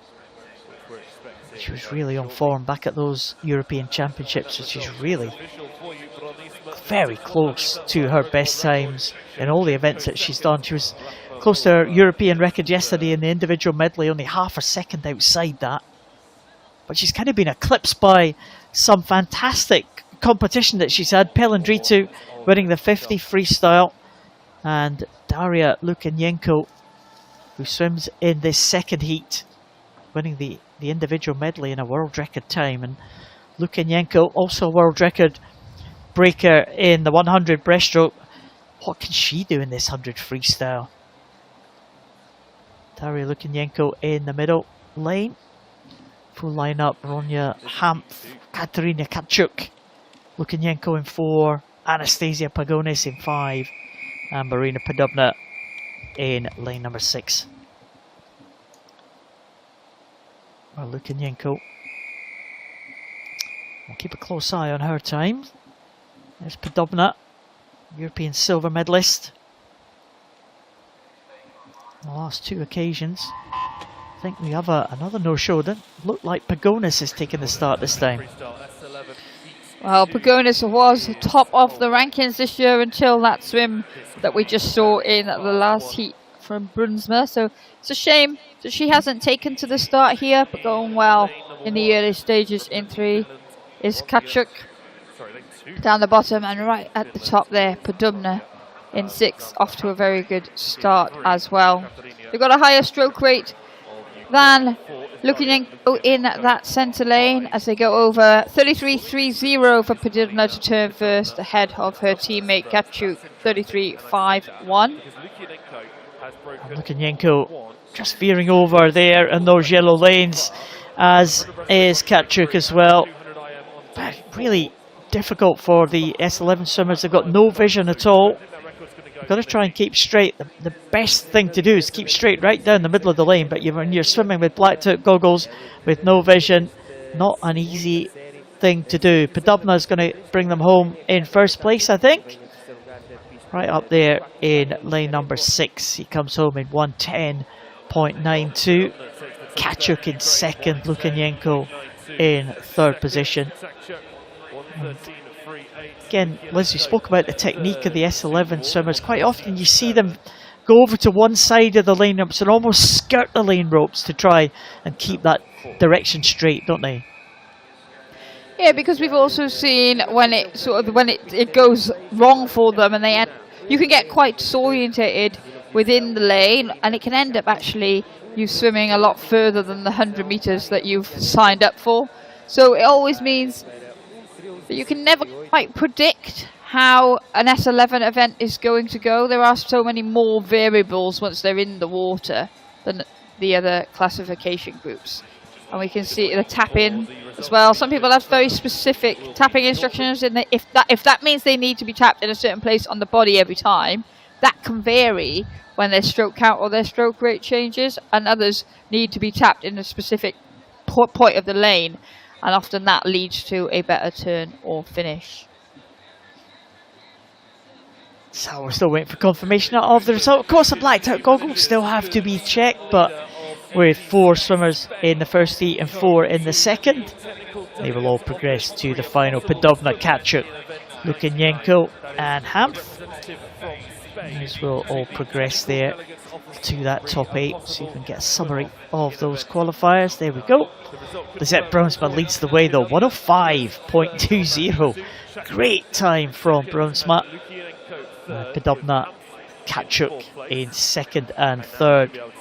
Well, Lukyanenko looks quite easy in that heat there. The swimmer who had been world record breaking form on the first couple of days. There's some of the swimmers. Is that South Africa? Looks like a South African flag, Liz. It does, doesn't it? Everybody happy to be on the TV.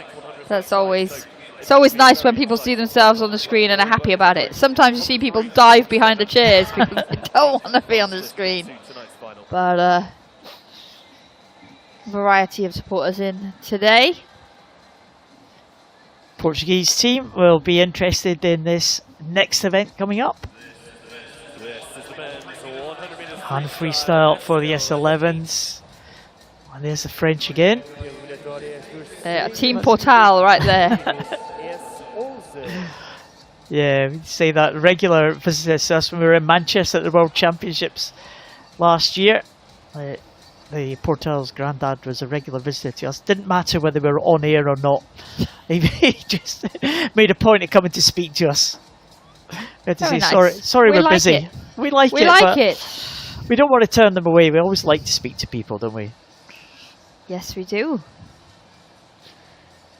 There's the first heat of this 100 freestyle S11. We've had some sensational swims in the S11 class this week. Kozlowski into Kratochvil in 3, Dorsman in 4, Matakis in 5, and Garapov in lane number 6. There's Roger Dorsman, European record holder. He set that record at the World Championships here in Funchal in 2022 when he won that world title. But Dorsman on great form here. 4 days of competition, 4 goals for the Dutchman. He goes in the centre lane of those 5. He is definitely the man of the moment in these S11 events. Going well in 3 though is the youngster Crutchville. He's taken out a lot of these races to the 50. Also going well, Matakis, the sprinter, down the first 50. 27.95 for Matakis, 28.30 for Dorsman, Crutchville 28.34. They are your top 3 away from the rest of the field at the moment, but going well. It is Matakis up there in lane 5. He's got about 3/4 of a body length lead over Dorsman and Kratochvil. Yeah, Matakis looks like he's going to take this one. Kratochvil and Dorsman were side by side there on the other side of the lane ropes. Kratochvil with a big finish here. take him into second. 59.16 though for Matakis. Good time from him, just outside his his entry time, 59.05. Kratochvil under the 1 minute mark. He'll be delighted with that one. And Dorsman, well, looked comfortable for the Dutch swimmer, the world record holder. 1 minute 0.58 for him. Garpov will touch in fourth in 102.25, and Kozlovsky 107.10. Well, there was good starts in the centre from all three of the athletes, and Kratochvil went into the wall first, but he was slower around the rotation. Matakis really tucked up tightly and got off the wall very well there. Matakis, when he swims well, there's no one better in terms of the way that he gets down the centre of that lane. But as we talked about with S11 swimmers, it can so easily deviate off that path and end up swimming extra distance.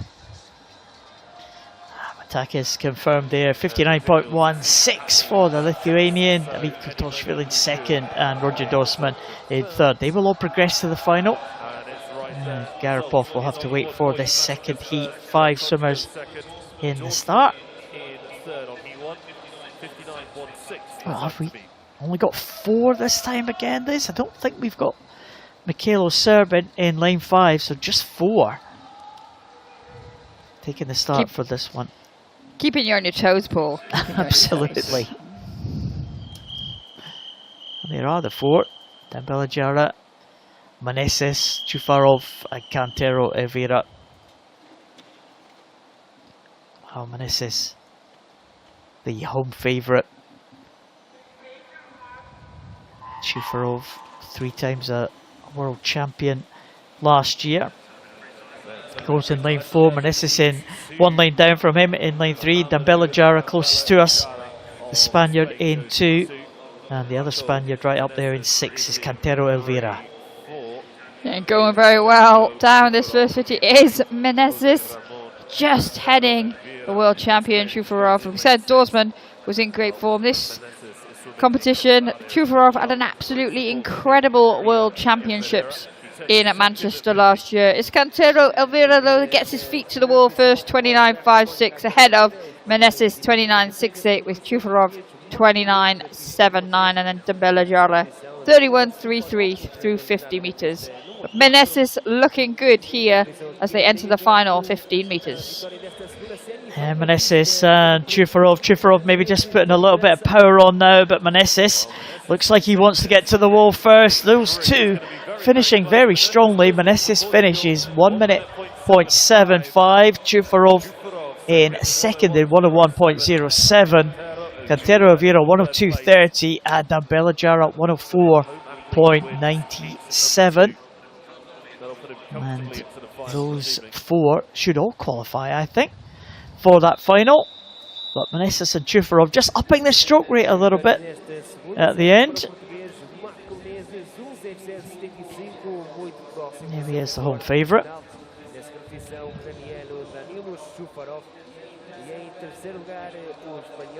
So swimmers making their way at the water. They'll have the black turret goggles checked.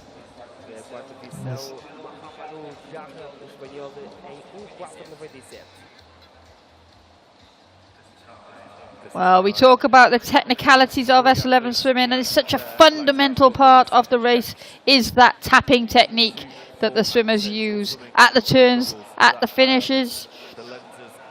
And it's a bit of a personal preference in terms of how long that tapping is, but they again have to be checked. Like we say with some of the athletes in the physical functional categories that have the starting devices, and they have to be checked. These tapping sticks have to be signed off by the officials prior to the start of the races as well. But it's such an important job, Paul. It is an important job. We've been announcing it national competition sometimes, Liz, as the result is confirmed there. Manesis taking it, Chufarov, Cantero Elvira and Dembele, that was the result. And Matakis leads the way into the final. Kratochvil, Dorsman, Manesis and Chufarov, Garipov, Cantero Elvira and Dembele Jara. That was your finalists. I was going to say, we've been announcing at national competition saying how important the tapping is, you know, to the venue, whatever been announced in there, and the tappers have come up to us and said, can you please not say that? It's nervous enough. It's nervous enough doing the tapping without you saying it over the PA. It is a fundamental part of the race, though. Like, Absolutely. You've done it before, haven't you? I've Paul? done it before, yes, with varying degrees of success in the past. But yeah, it is. And you just saw the Meneses coming into the wall, and the Meneses with that very short tap. It was almost a last stroke, whereas Chufarov was round about 3 or 4 meters out. Yeah, and as I said, it is a personal preference. Some people work with. It's like, I guess the closer you are to the wall when you get tapped, the more likelihood that there's not going to be such variation. But each to their own, and it's like it's a component of the training that gets practiced a lot. Well, moving on from the tapping, we'll see more of that tonight. Again, the S11s just produce so many variables when they get into the water. It's absolutely great for us to see. And the women's 50 freestyle S3 though are up now, and we have 2 heats of this one. Let's see how many we've got in this, Liz. We've got 4 in this first heat. Sonia Sigurdardottir, Ellie Chalice, Zoya Shirova and Elif Ildem. It's a combined event. The 1s, 2s and 3s are all swimming together. And Elif Ildem, the S1 swimmer, up against the S3s in this first heat.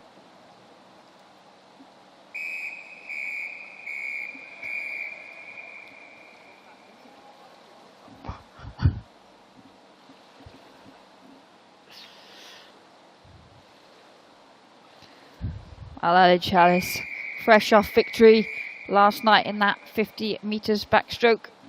She finds herself going in lane number 4 as the fastest qualifier of this first heat for Great Britain. Ranger starts, Chalice off the block there. Sigurdardottir being held at the feet to be in the best possible position to start her stroke. And go Chalice swimming front crawl. The remaining swimmers in this one swimming backstroke.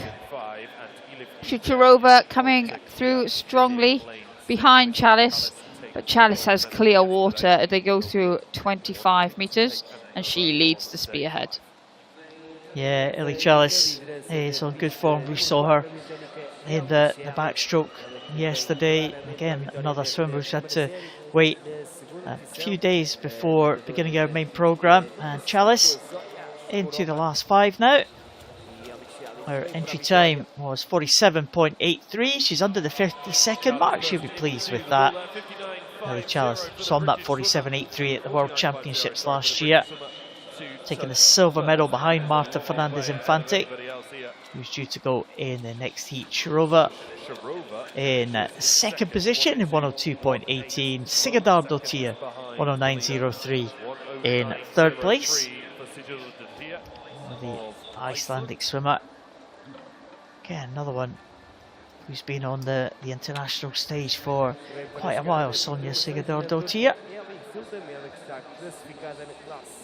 First made her debut back in 2006, I think, was her first debut, Sonia Sigurdardottir.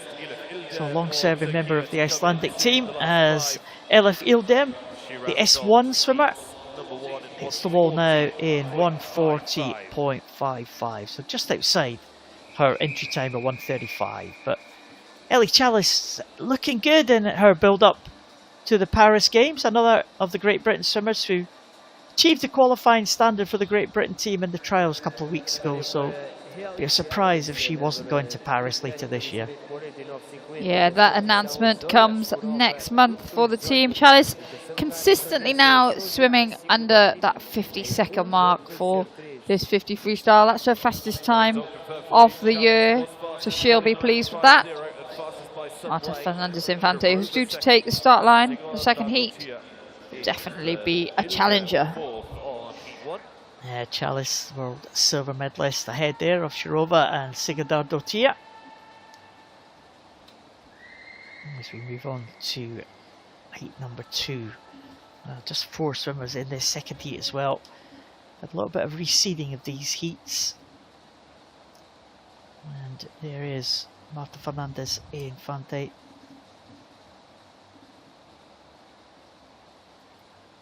Teresa Perales going in lane number 5. Marta Fernandez Infante in 4. Dominica Mecanati in 3 for Italy. Lova Johansson for Sweden in lane number 2. So 2 Spaniards. Teresa Perales going in lane number 5 is the S2 swimmer. And Teresa Perales, again, really experienced member of the Spanish team. And we're talking about her earlier this week, weren't we, Liz? About how she's dropped down the classifications in recent times. Yes, and so very successful S5 swimmer, injured her arm, so then that has contributed to that drop in classifications. A permanent arm injury now, so we'll see her swim very differently to you might have seen her swim prior, if you are an avid follower of para swimming and Spanish para swimming specifically. There is Teresa Perales. What a record she has on the international stage. Again, we see a range of stroke styles here. Marta Fernandez Infante in lane 4. They're doing freestyle, front crawl freestyle here. She's got a very, very strong butterfly as well that she sometimes uses in these events. Domiziana Mincinati of Italy with that double arm backstroke in lane 3, just to the left of the screen there. Going very well too. It's those two at the moment that are out in front. Teresa Perales now with that single arm freestyle, sort of like a windmill stroke, coming over in the red suit of Spain, following her compatriot. But it's Fernandez Infante out in front as expected in this heat. Well, Fernandez Infante, she said, Liz, very, very strong butterfly swimmer. She's doing front crawl today in the heats. Don't be surprised to see her do butterfly in the final. Butterfly is in the 42nd range. Perales in seconds. Good swim from Teresa Perales in 101. There for the Spanish Paralympian, most successful Paralympian, I think, of all time from Spain. 27 medals in all at the Paralympic Games for Teresa Perales in that long career. And she's behind her teammate on this occasion, Marta Fernandez Infante. Perales in 2nd place, Mecanati in 3rd place for Italy. And Lova Johansson will be the final swimmer to finish. Lova Johansson, the Swede, just 19 years of age. And again, Sweden got a small team here in Madeira. They're on the medal table already. Nicola St. Clair Maitland taking the bronze a couple of days ago. And Lova Johansson coming into the finish now. And she will stop the clock at 1:59.71 for Lova Johansson. Entry time 2:01, so she'll be delighted to dip under that 2-minute mark. Yeah, and Mecanati there also improved on her time. It's 6/100ths, but moving forward. Mecanati, a very successful gymnast prior to her injury that has brought her into para swimming. We talk about the Spanish having an experienced blend squad. It was close at the end. The experienced Spaniard Perales taking that touch. But Mecanati's come in to that Italian squad. And again, the Italians just keep unearthing talent after talent. And the Italian finished 3rd there ahead of Lova Johansson, but it was Spain 1 and 2. Marta Fernandez Infante 52.86 with Teresa Perales 101.45 in 2nd. There's the qualifiers. Ellie Chalice ahead of Marta Fernandez Infante with Teresa Perales in the middle positions as they stand in the qualification heats. But yeah, interesting final. Marta Fernandez Infante, expect her to swim butterfly. We saw her swim butterfly in the relays the other day, incredibly quick on the butterfly stroke. Yeah, she was an asset to that relay team. Spaniards winning both the 20-point relays. Next races on the schedule are like this. Men's 50-meter freestyle S3. There's the crowd. 50 Is this the kiss cam? S13 will be on the way after that. I don't think we've got one of those yet, have we? We could get one. We could do, yeah. Will follow. Last Next time, maybe next time. scheduled event of the session. However, we do Then people will start diving behind the chairs when they're on the screen. There's French again. They've got some prospects in these heats to come. Dimitri Grandjou goes in this 50 freestyle for the S3 for men. And then someone just seeing themselves on the big screen. People engage in different ways, don't we? We saw the Australians waving. This is more like, please get that camera off me as soon as possible. Oh, look. In the media tribunals. There we are. The Italians often sit beside us at the major competitions. But we must be ahead. Listen, we're waiting for the start time here. That's important that we do that, of course. Well, we're a minute past it now, so we could continue. And here they come. That's your way of saying, right, get a move on. That's the cue. It's not my job to do the queuing, but you know. But I am. No, I'm impressed with. We have managed to stay time all week. Touch wood. Yeah. Day 5 of this 7-day meet. So a couple of days to go. But still, the action keeps coming. And, you know, as we've said often, still haven't seen a number of the swimmers take to the start yet. So, you know, some of them will have to wait right till the last day before they come up for their first event, or certainly their main events. And there's the start list for this next heat, the first heat of the S3s.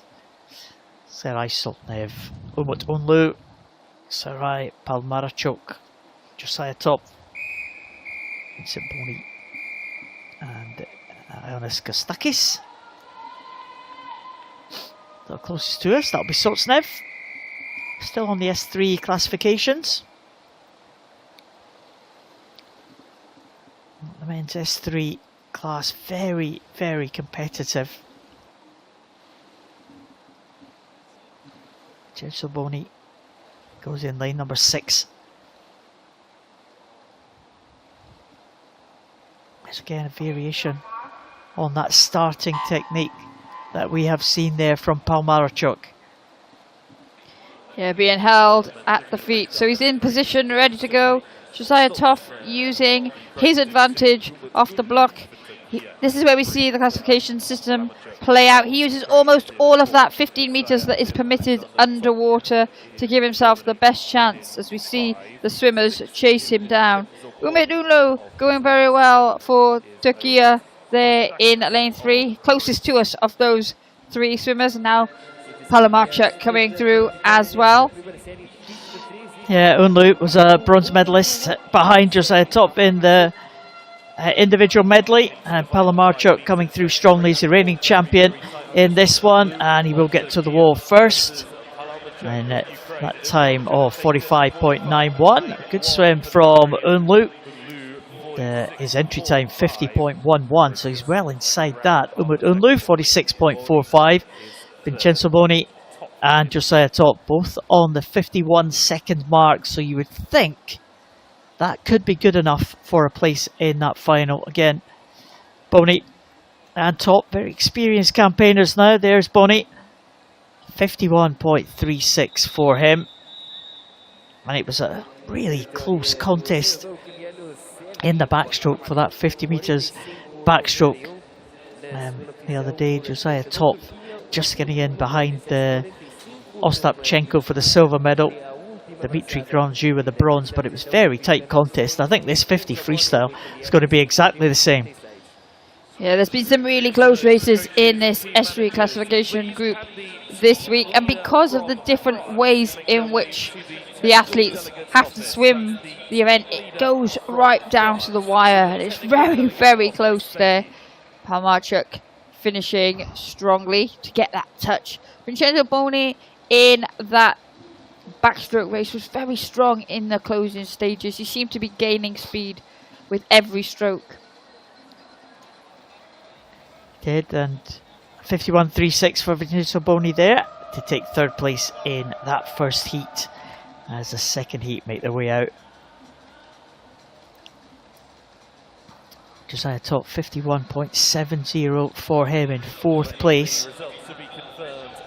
There were two heats off the quite a dangerous place, fourth place, isn't it, Liz? Yeah, it can be. We've seen it in heats already this morning. If heat 2 is slower than heat 1, you're fine. And actually that's what happened in the S9 400 meters freestyle for women. Like, we thought it was going to be a nervous wait for fourth place and for heat 1, but it actually turned out to be quite comfortably in the final. So we'll just have to wait and see. There is the result confirmed. 45.91 for Palmarchuk, Unlu 46.45, and Top and Boni third and fourth position. So it was Boni actually in third place. So a little bit of a correction to the time as we see the next start list for this heat. So 7 swimmers now in this next heat. So Alessandro Conti closest to us. Patterson, Ferrer Robles. There's Dimitri Grandjew, Ostapchenko, Lechniak and Marigliano. Conti in lane 1 closest to us. There's Grant Patterson.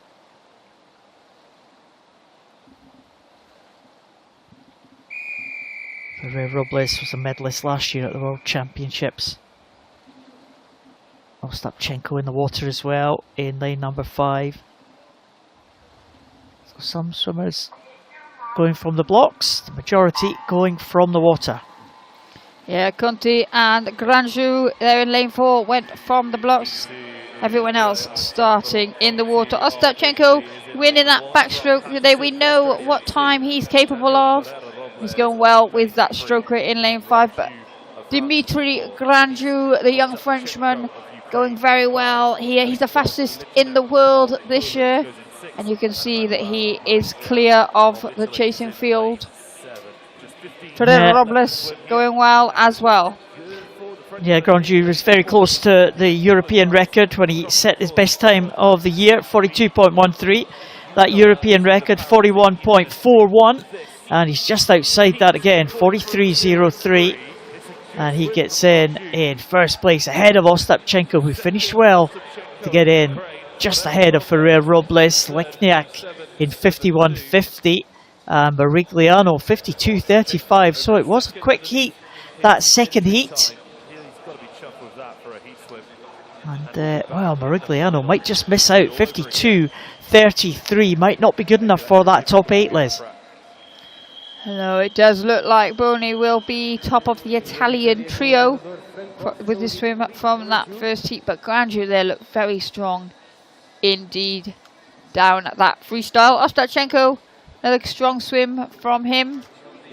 Finished there in second position. And Ferrer Robles came through well as well. Yeah, Ferrer Robles right there in the early stages, challenging Grandjew. Wouldn't be surprised if Grandjew has a challenge on that European record.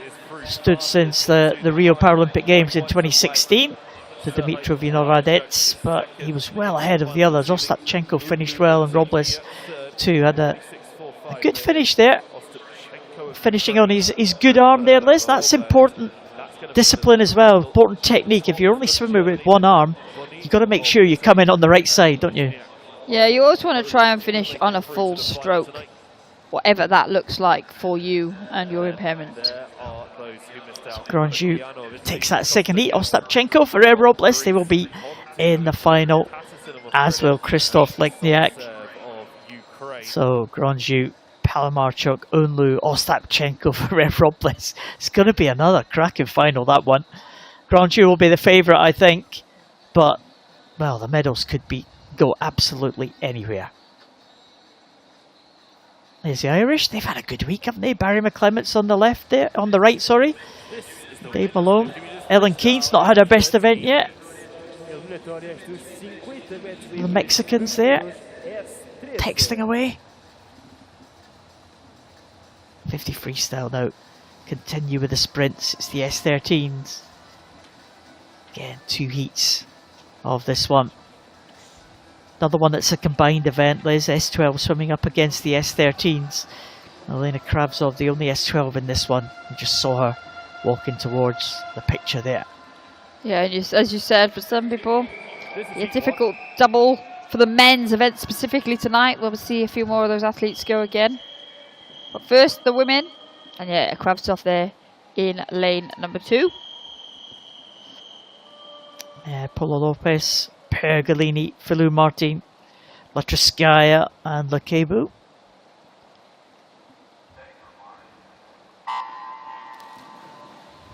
Two heats. Well, it was a really good underwater there from Gia Pergolini for the United States of America. She used that well to come up. Going well right at the bottom, it is Kravtsov for Germany. She had an excellent start as well. Well, it's very, very close here as they come into the closing stages now. Kravtsov going well at the bottom. It might just be Kravtsov who takes it. It is 28.14, 28.25 for Pergolini. And Filou Martin, another good swim. She had a great swim in the 100, Filou Martin. She's followed that up with a good swim in this 50, but it was the S12. Elena Kravtsov, the champion in the 100 breaststroke yesterday. She takes out all the S13s in that one.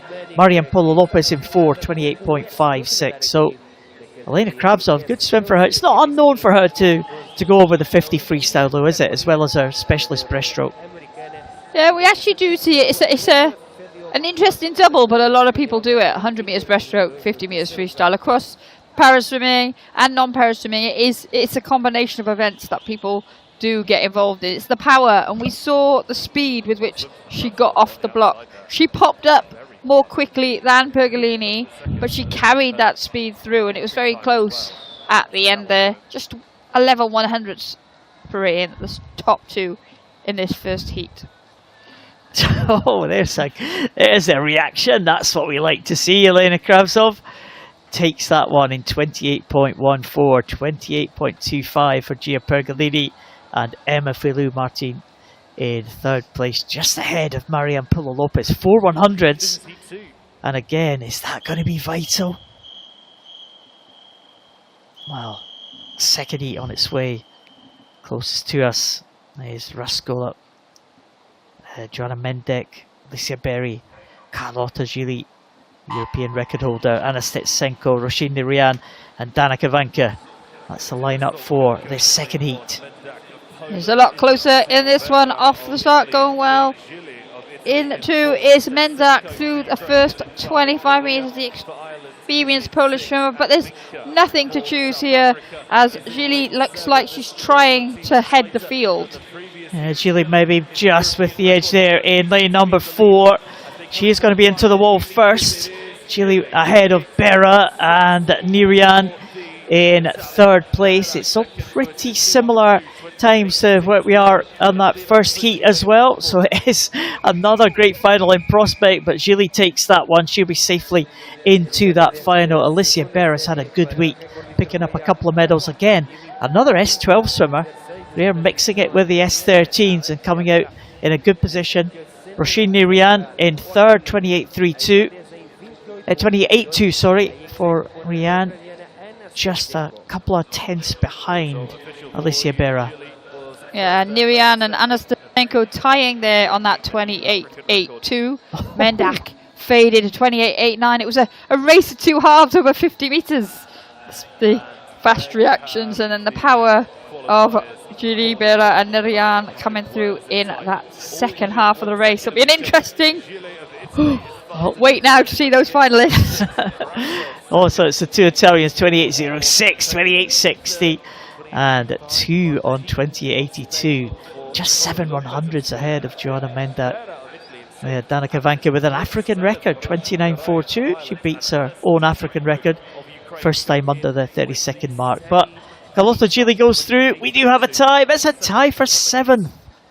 So no swim off required, and there you can see the African record for Danica Vanka as we move on to the men's event. But breaking news. We will have one swim off. Yeah, and that I see it's been added to our system here. So we are going to have that swim off after the 3 heats of this men's 50 freestyle. So 11:30, we have the 2 Spanish swimmers. There's also going to be a bit of a break because I do think that they feature in this as well. Oh, are they both in this one as well? Well, and I don't know if both of them are, but somebody is. It's a difficult double for the S12s today. Or a treble. Well, if you are Alex Villarreal Martin. Yeah, it's just Villarreal Martin actually, who is in this one as well. He's in this heat, and there he is actually, I think, in lane number 2. So Villarreal Martin, Thomas van Rooij, Ilya Yaremenko, Taliso Engel, Kirill Pankov. Well, we'll see. There's Yaremenko. This is heat 1. Those 3 heats this time, so a little bit more for the swimmers to think about. You really want to be in the top 2 positions if you can possibly be in this first heat. Yaremenko. There he is, the Paralympic Games silver medalist in this event. Next to him, Taliso Engel. Another one of these swimmers who's doing that 100 breaststroke 50 freestyle double, as we saw Elena Kravtsov. There's Alex Villarreal Martin. Due to have his swim off at 11:30. What time are we on now? 11:27. That's not much for wrestlers. I think there will be a break, but going well out of the start. It is Engel in 5. He had the best start, that straight arm freestyle for the German swimmer, but Yaremenko now starting to come level with him.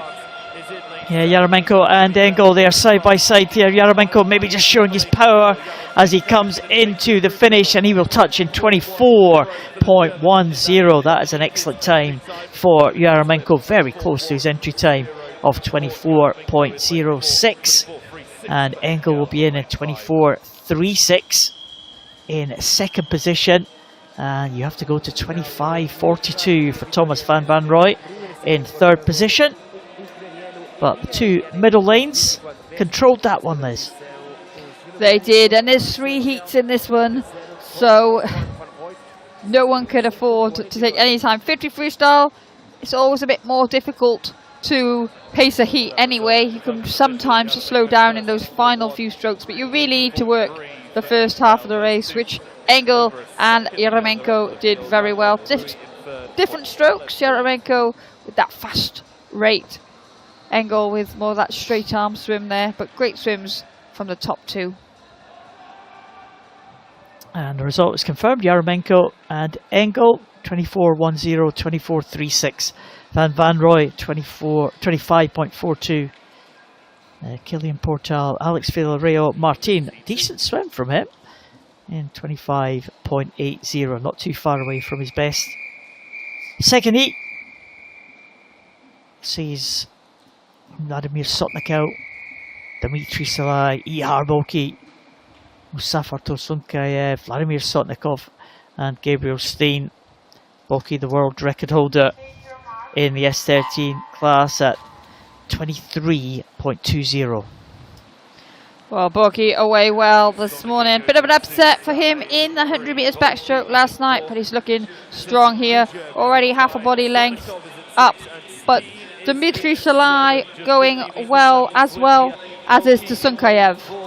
Yeah, it looks like Boki now just with the edge here as he comes in, and he will touch in 23.92. Excellent time for Ihar Boki. It is Dmitry Salai in second position, 24.41. Again, the S12 swimmer competing well against the S13s in that heat. Tursunkaev in third, 24.85. So, well, Boki should be safe in with that 23.92. Dmitry Salai, that'll put him in around about fourth place, I think, at the minute.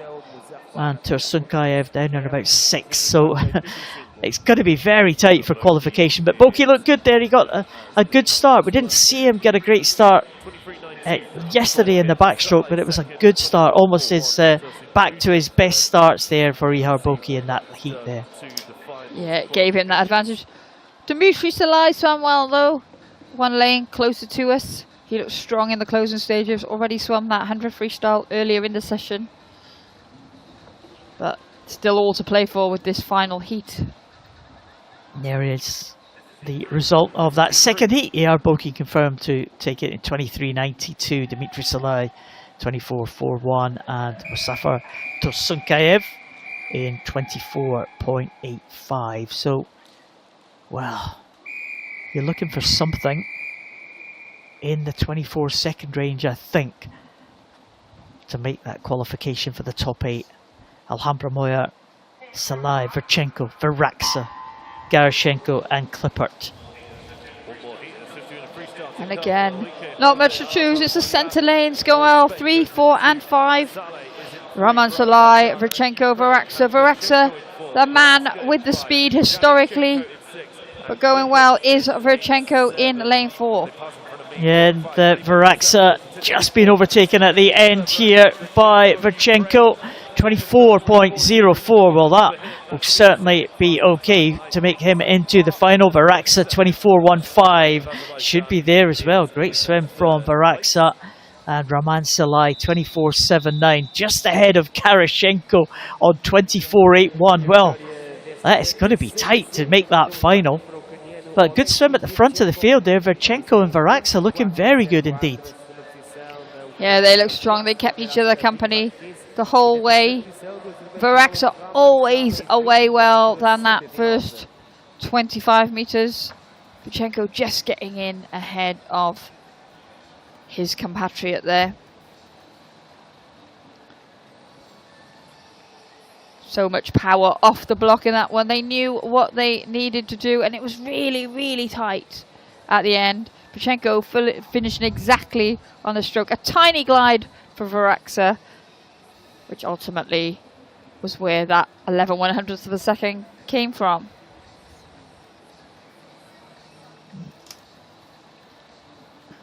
And that's the final scheduled event there. Oh, we do have a disqualification. Well, that was what the delay was. Raman Salai has been disqualified in that final heat. Well, Verchenko and Varaksa confirmed as a top 2, and Krilo Garashenko in third place in 24.81. Well, see if that's good enough for them to make the final. And, well, there we go. There are the qualifiers. Garashenko did finish in 7th place, but he was the 4th Ukrainian. So only 3 making it to the final. So that means the swimmer in 9th place, Sotnikov, will take that place in qualification. And there's that disqualification there for Raman Salai. And I said that was a final scheduled event, but we do have that swim off to 8. And as you thought, Liz, there'll be a little bit of a break. Because we did see Villarreal Martin swim in that 50 first heat. So we've been told it's around about 10 minutes or so. Yeah, and what a drama that last event churned out there. At one point it was looking like Tursunkaev wouldn't make it, but with the disqualification of Salai and that 4th, only 3 permitted into the final for Ukraine. Garashenko missing out. He jumps up and makes it in comfortably, some would say. He's in 7th. He's gone from being 9th to 7th. So you can't count on anything until the results summary comes in. Yeah, well, we've learned that this morning. Until we see who shows up for the race. I feel like it's scarred you a bit, Paul. Well, I know, it's unusual that we have quite so many no-shows in a session, isn't it? I suppose late in the week, and as we've said, you don't know what kind of preparations these swimmers have. Maybe some of the swimmers will just be here trying to maybe do some experimentation, how the training's going, how the preparation's going, maybe try out new things possibly in a competition environment. It's a good opportunity to do that though, isn't it? I think also when you've got the entries close a few weeks before the competition themselves, and European Open falls right in the middle of the World Para Series as well, so quite often you just enter, and then as you get closer you assess where you're at or what you need, and then you adjust accordingly, because once you're entered you can withdraw, but you cannot add entries post closing date. So sometimes you've just got to, you enter as many as you can, or as many as you're feeling at the time, and then you sort of withdraw as and when you see fit. We can see the Spaniards getting ready for this swim off. Both a swim off between two Spanish athletes as well. So yeah, I do like a swim off. It wouldn't be a big competition without a swim off. This is the so for a place in the final, the 100 freestyle in the S12 class. So swimmers with the visual impairments and two Spaniards taking the start for this one. So it's been our longest heat session, I think, all week, and it's a little bit longer now. It's been extended for us. Yep, getting more entertainment here this morning. It will be a straight hit out. Whoever touched the wall first will get that 8th place into the final. Yeah, and it's the 100 freestyle as well. We thought we were going to get something in the 200 IM the other day when we had that dead heat. That would have been good, wouldn't it? A 200 IM swim off. Wow, can you imagine? Yeah, we have had a few ties this week, haven't we? We've had a tie for silver in the men's S11 50 meters freestyle. We've had ties just to make it into the final now. But this is the tie that really matters, is when you tie for 8th place, because it does result in that swim off. I have seen before, because obviously the swimmers, they've tied in terms of time in their heat swims. They come to do a swim off, and it's another tie as well. Granted, it was a 50 breaststroke, I think it was, but well, can you imagine that? And then they had to stand up and do it all over again in about 15 minutes after that. It was a 50, so it's not too bad. Yeah, it does. It becomes a skins event. Oh, goodness. Oh, there's your namesake, Lizzie the Lizard. Yes, sir. Well, coming in to dance for the crowd, it seems. There you go, fill in the gaps as we're waiting for this swim off to appear. The Spanish have all stayed though. They're enjoying Lizzie the Lizard. Or maybe just seeing themselves on the big screen. I don't even know if they've noticed themselves on the big screen. I think they were dancing there you to go. Mimic Lizzie's movements. Oh, there's a routine. This has been thought about, I think. You dancing, Liz? I could say yes. Oh, good. That's what we like to see. Don't have the coordination to pull off this routine, I don't think. It's not S6 friendly. Or just not Liz Johnson friendly, I don't think. I don't think it's anything to do with my classification. I don't have a tail. I don't have a tail either. That's why. That's it. Well done, Lizzie. Spanish enjoying it, aren't they? And they spotted themselves on the TV as well. Double win there. Oh, it's the French. It is the French. Dancing on the stairs though. Don't let the security see you. That gets you into trouble in this pool. Well, there for the World Champs. We had a great spot, didn't we? right up at the top of that balcony. People used to pass us. That's it. There it is. There is. That's our corner. It is. We would normally wave to you from that corner. Not today. In not so sunny Wales. Oh yeah, Look at our the people. operators, the camera operators that bring you all these wonderful shots. We're getting a bit of a behind the scenes here this morning. A lot more people make this happen, the ones you see out in front of the screen, but working hardest at the moment is definitely Lizzie, the lizard. Yeah, I think, I'm not sure how where the routine's going now. Oh, hang on. Yeah, here we go. A bit of Nearly got choreography. taken out then by that By that tail. the tail. Oh, everybody, yeah. Yeah, the VIPs are into it as well. Look at that. Oh, well done, Lizzie, keeping us entertained. Not just Liz Johnson. Lizzie the lizard as well. Oh, and the officials, everybody is getting involved in the dancing. French still on the stairs.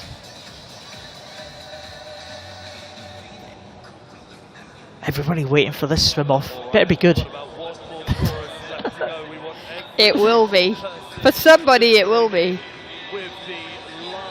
So well done, Lizzie. Madeira, again, doing a great job at the major championships. We said it before. 4th major championships in, well, 8 years now, but it's 3rd major championships in 3 years for them. European Open in 2021, the World Champs 22, and then we're back in 24 again. Watch that tail, Lizzie, it's going to get wet. It's a beautiful country. Thank you so much to Lizzie. Super dancing. We really do love Lizzie the Master. Are we going? We're going now, I think. I think it might be time. Borja Sanz Tamayo in 4 and Alex Villarreal Martin in 5. They tied, what was their time? 57.16.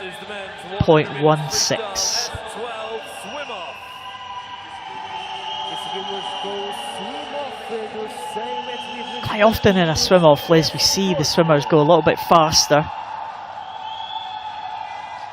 Yes.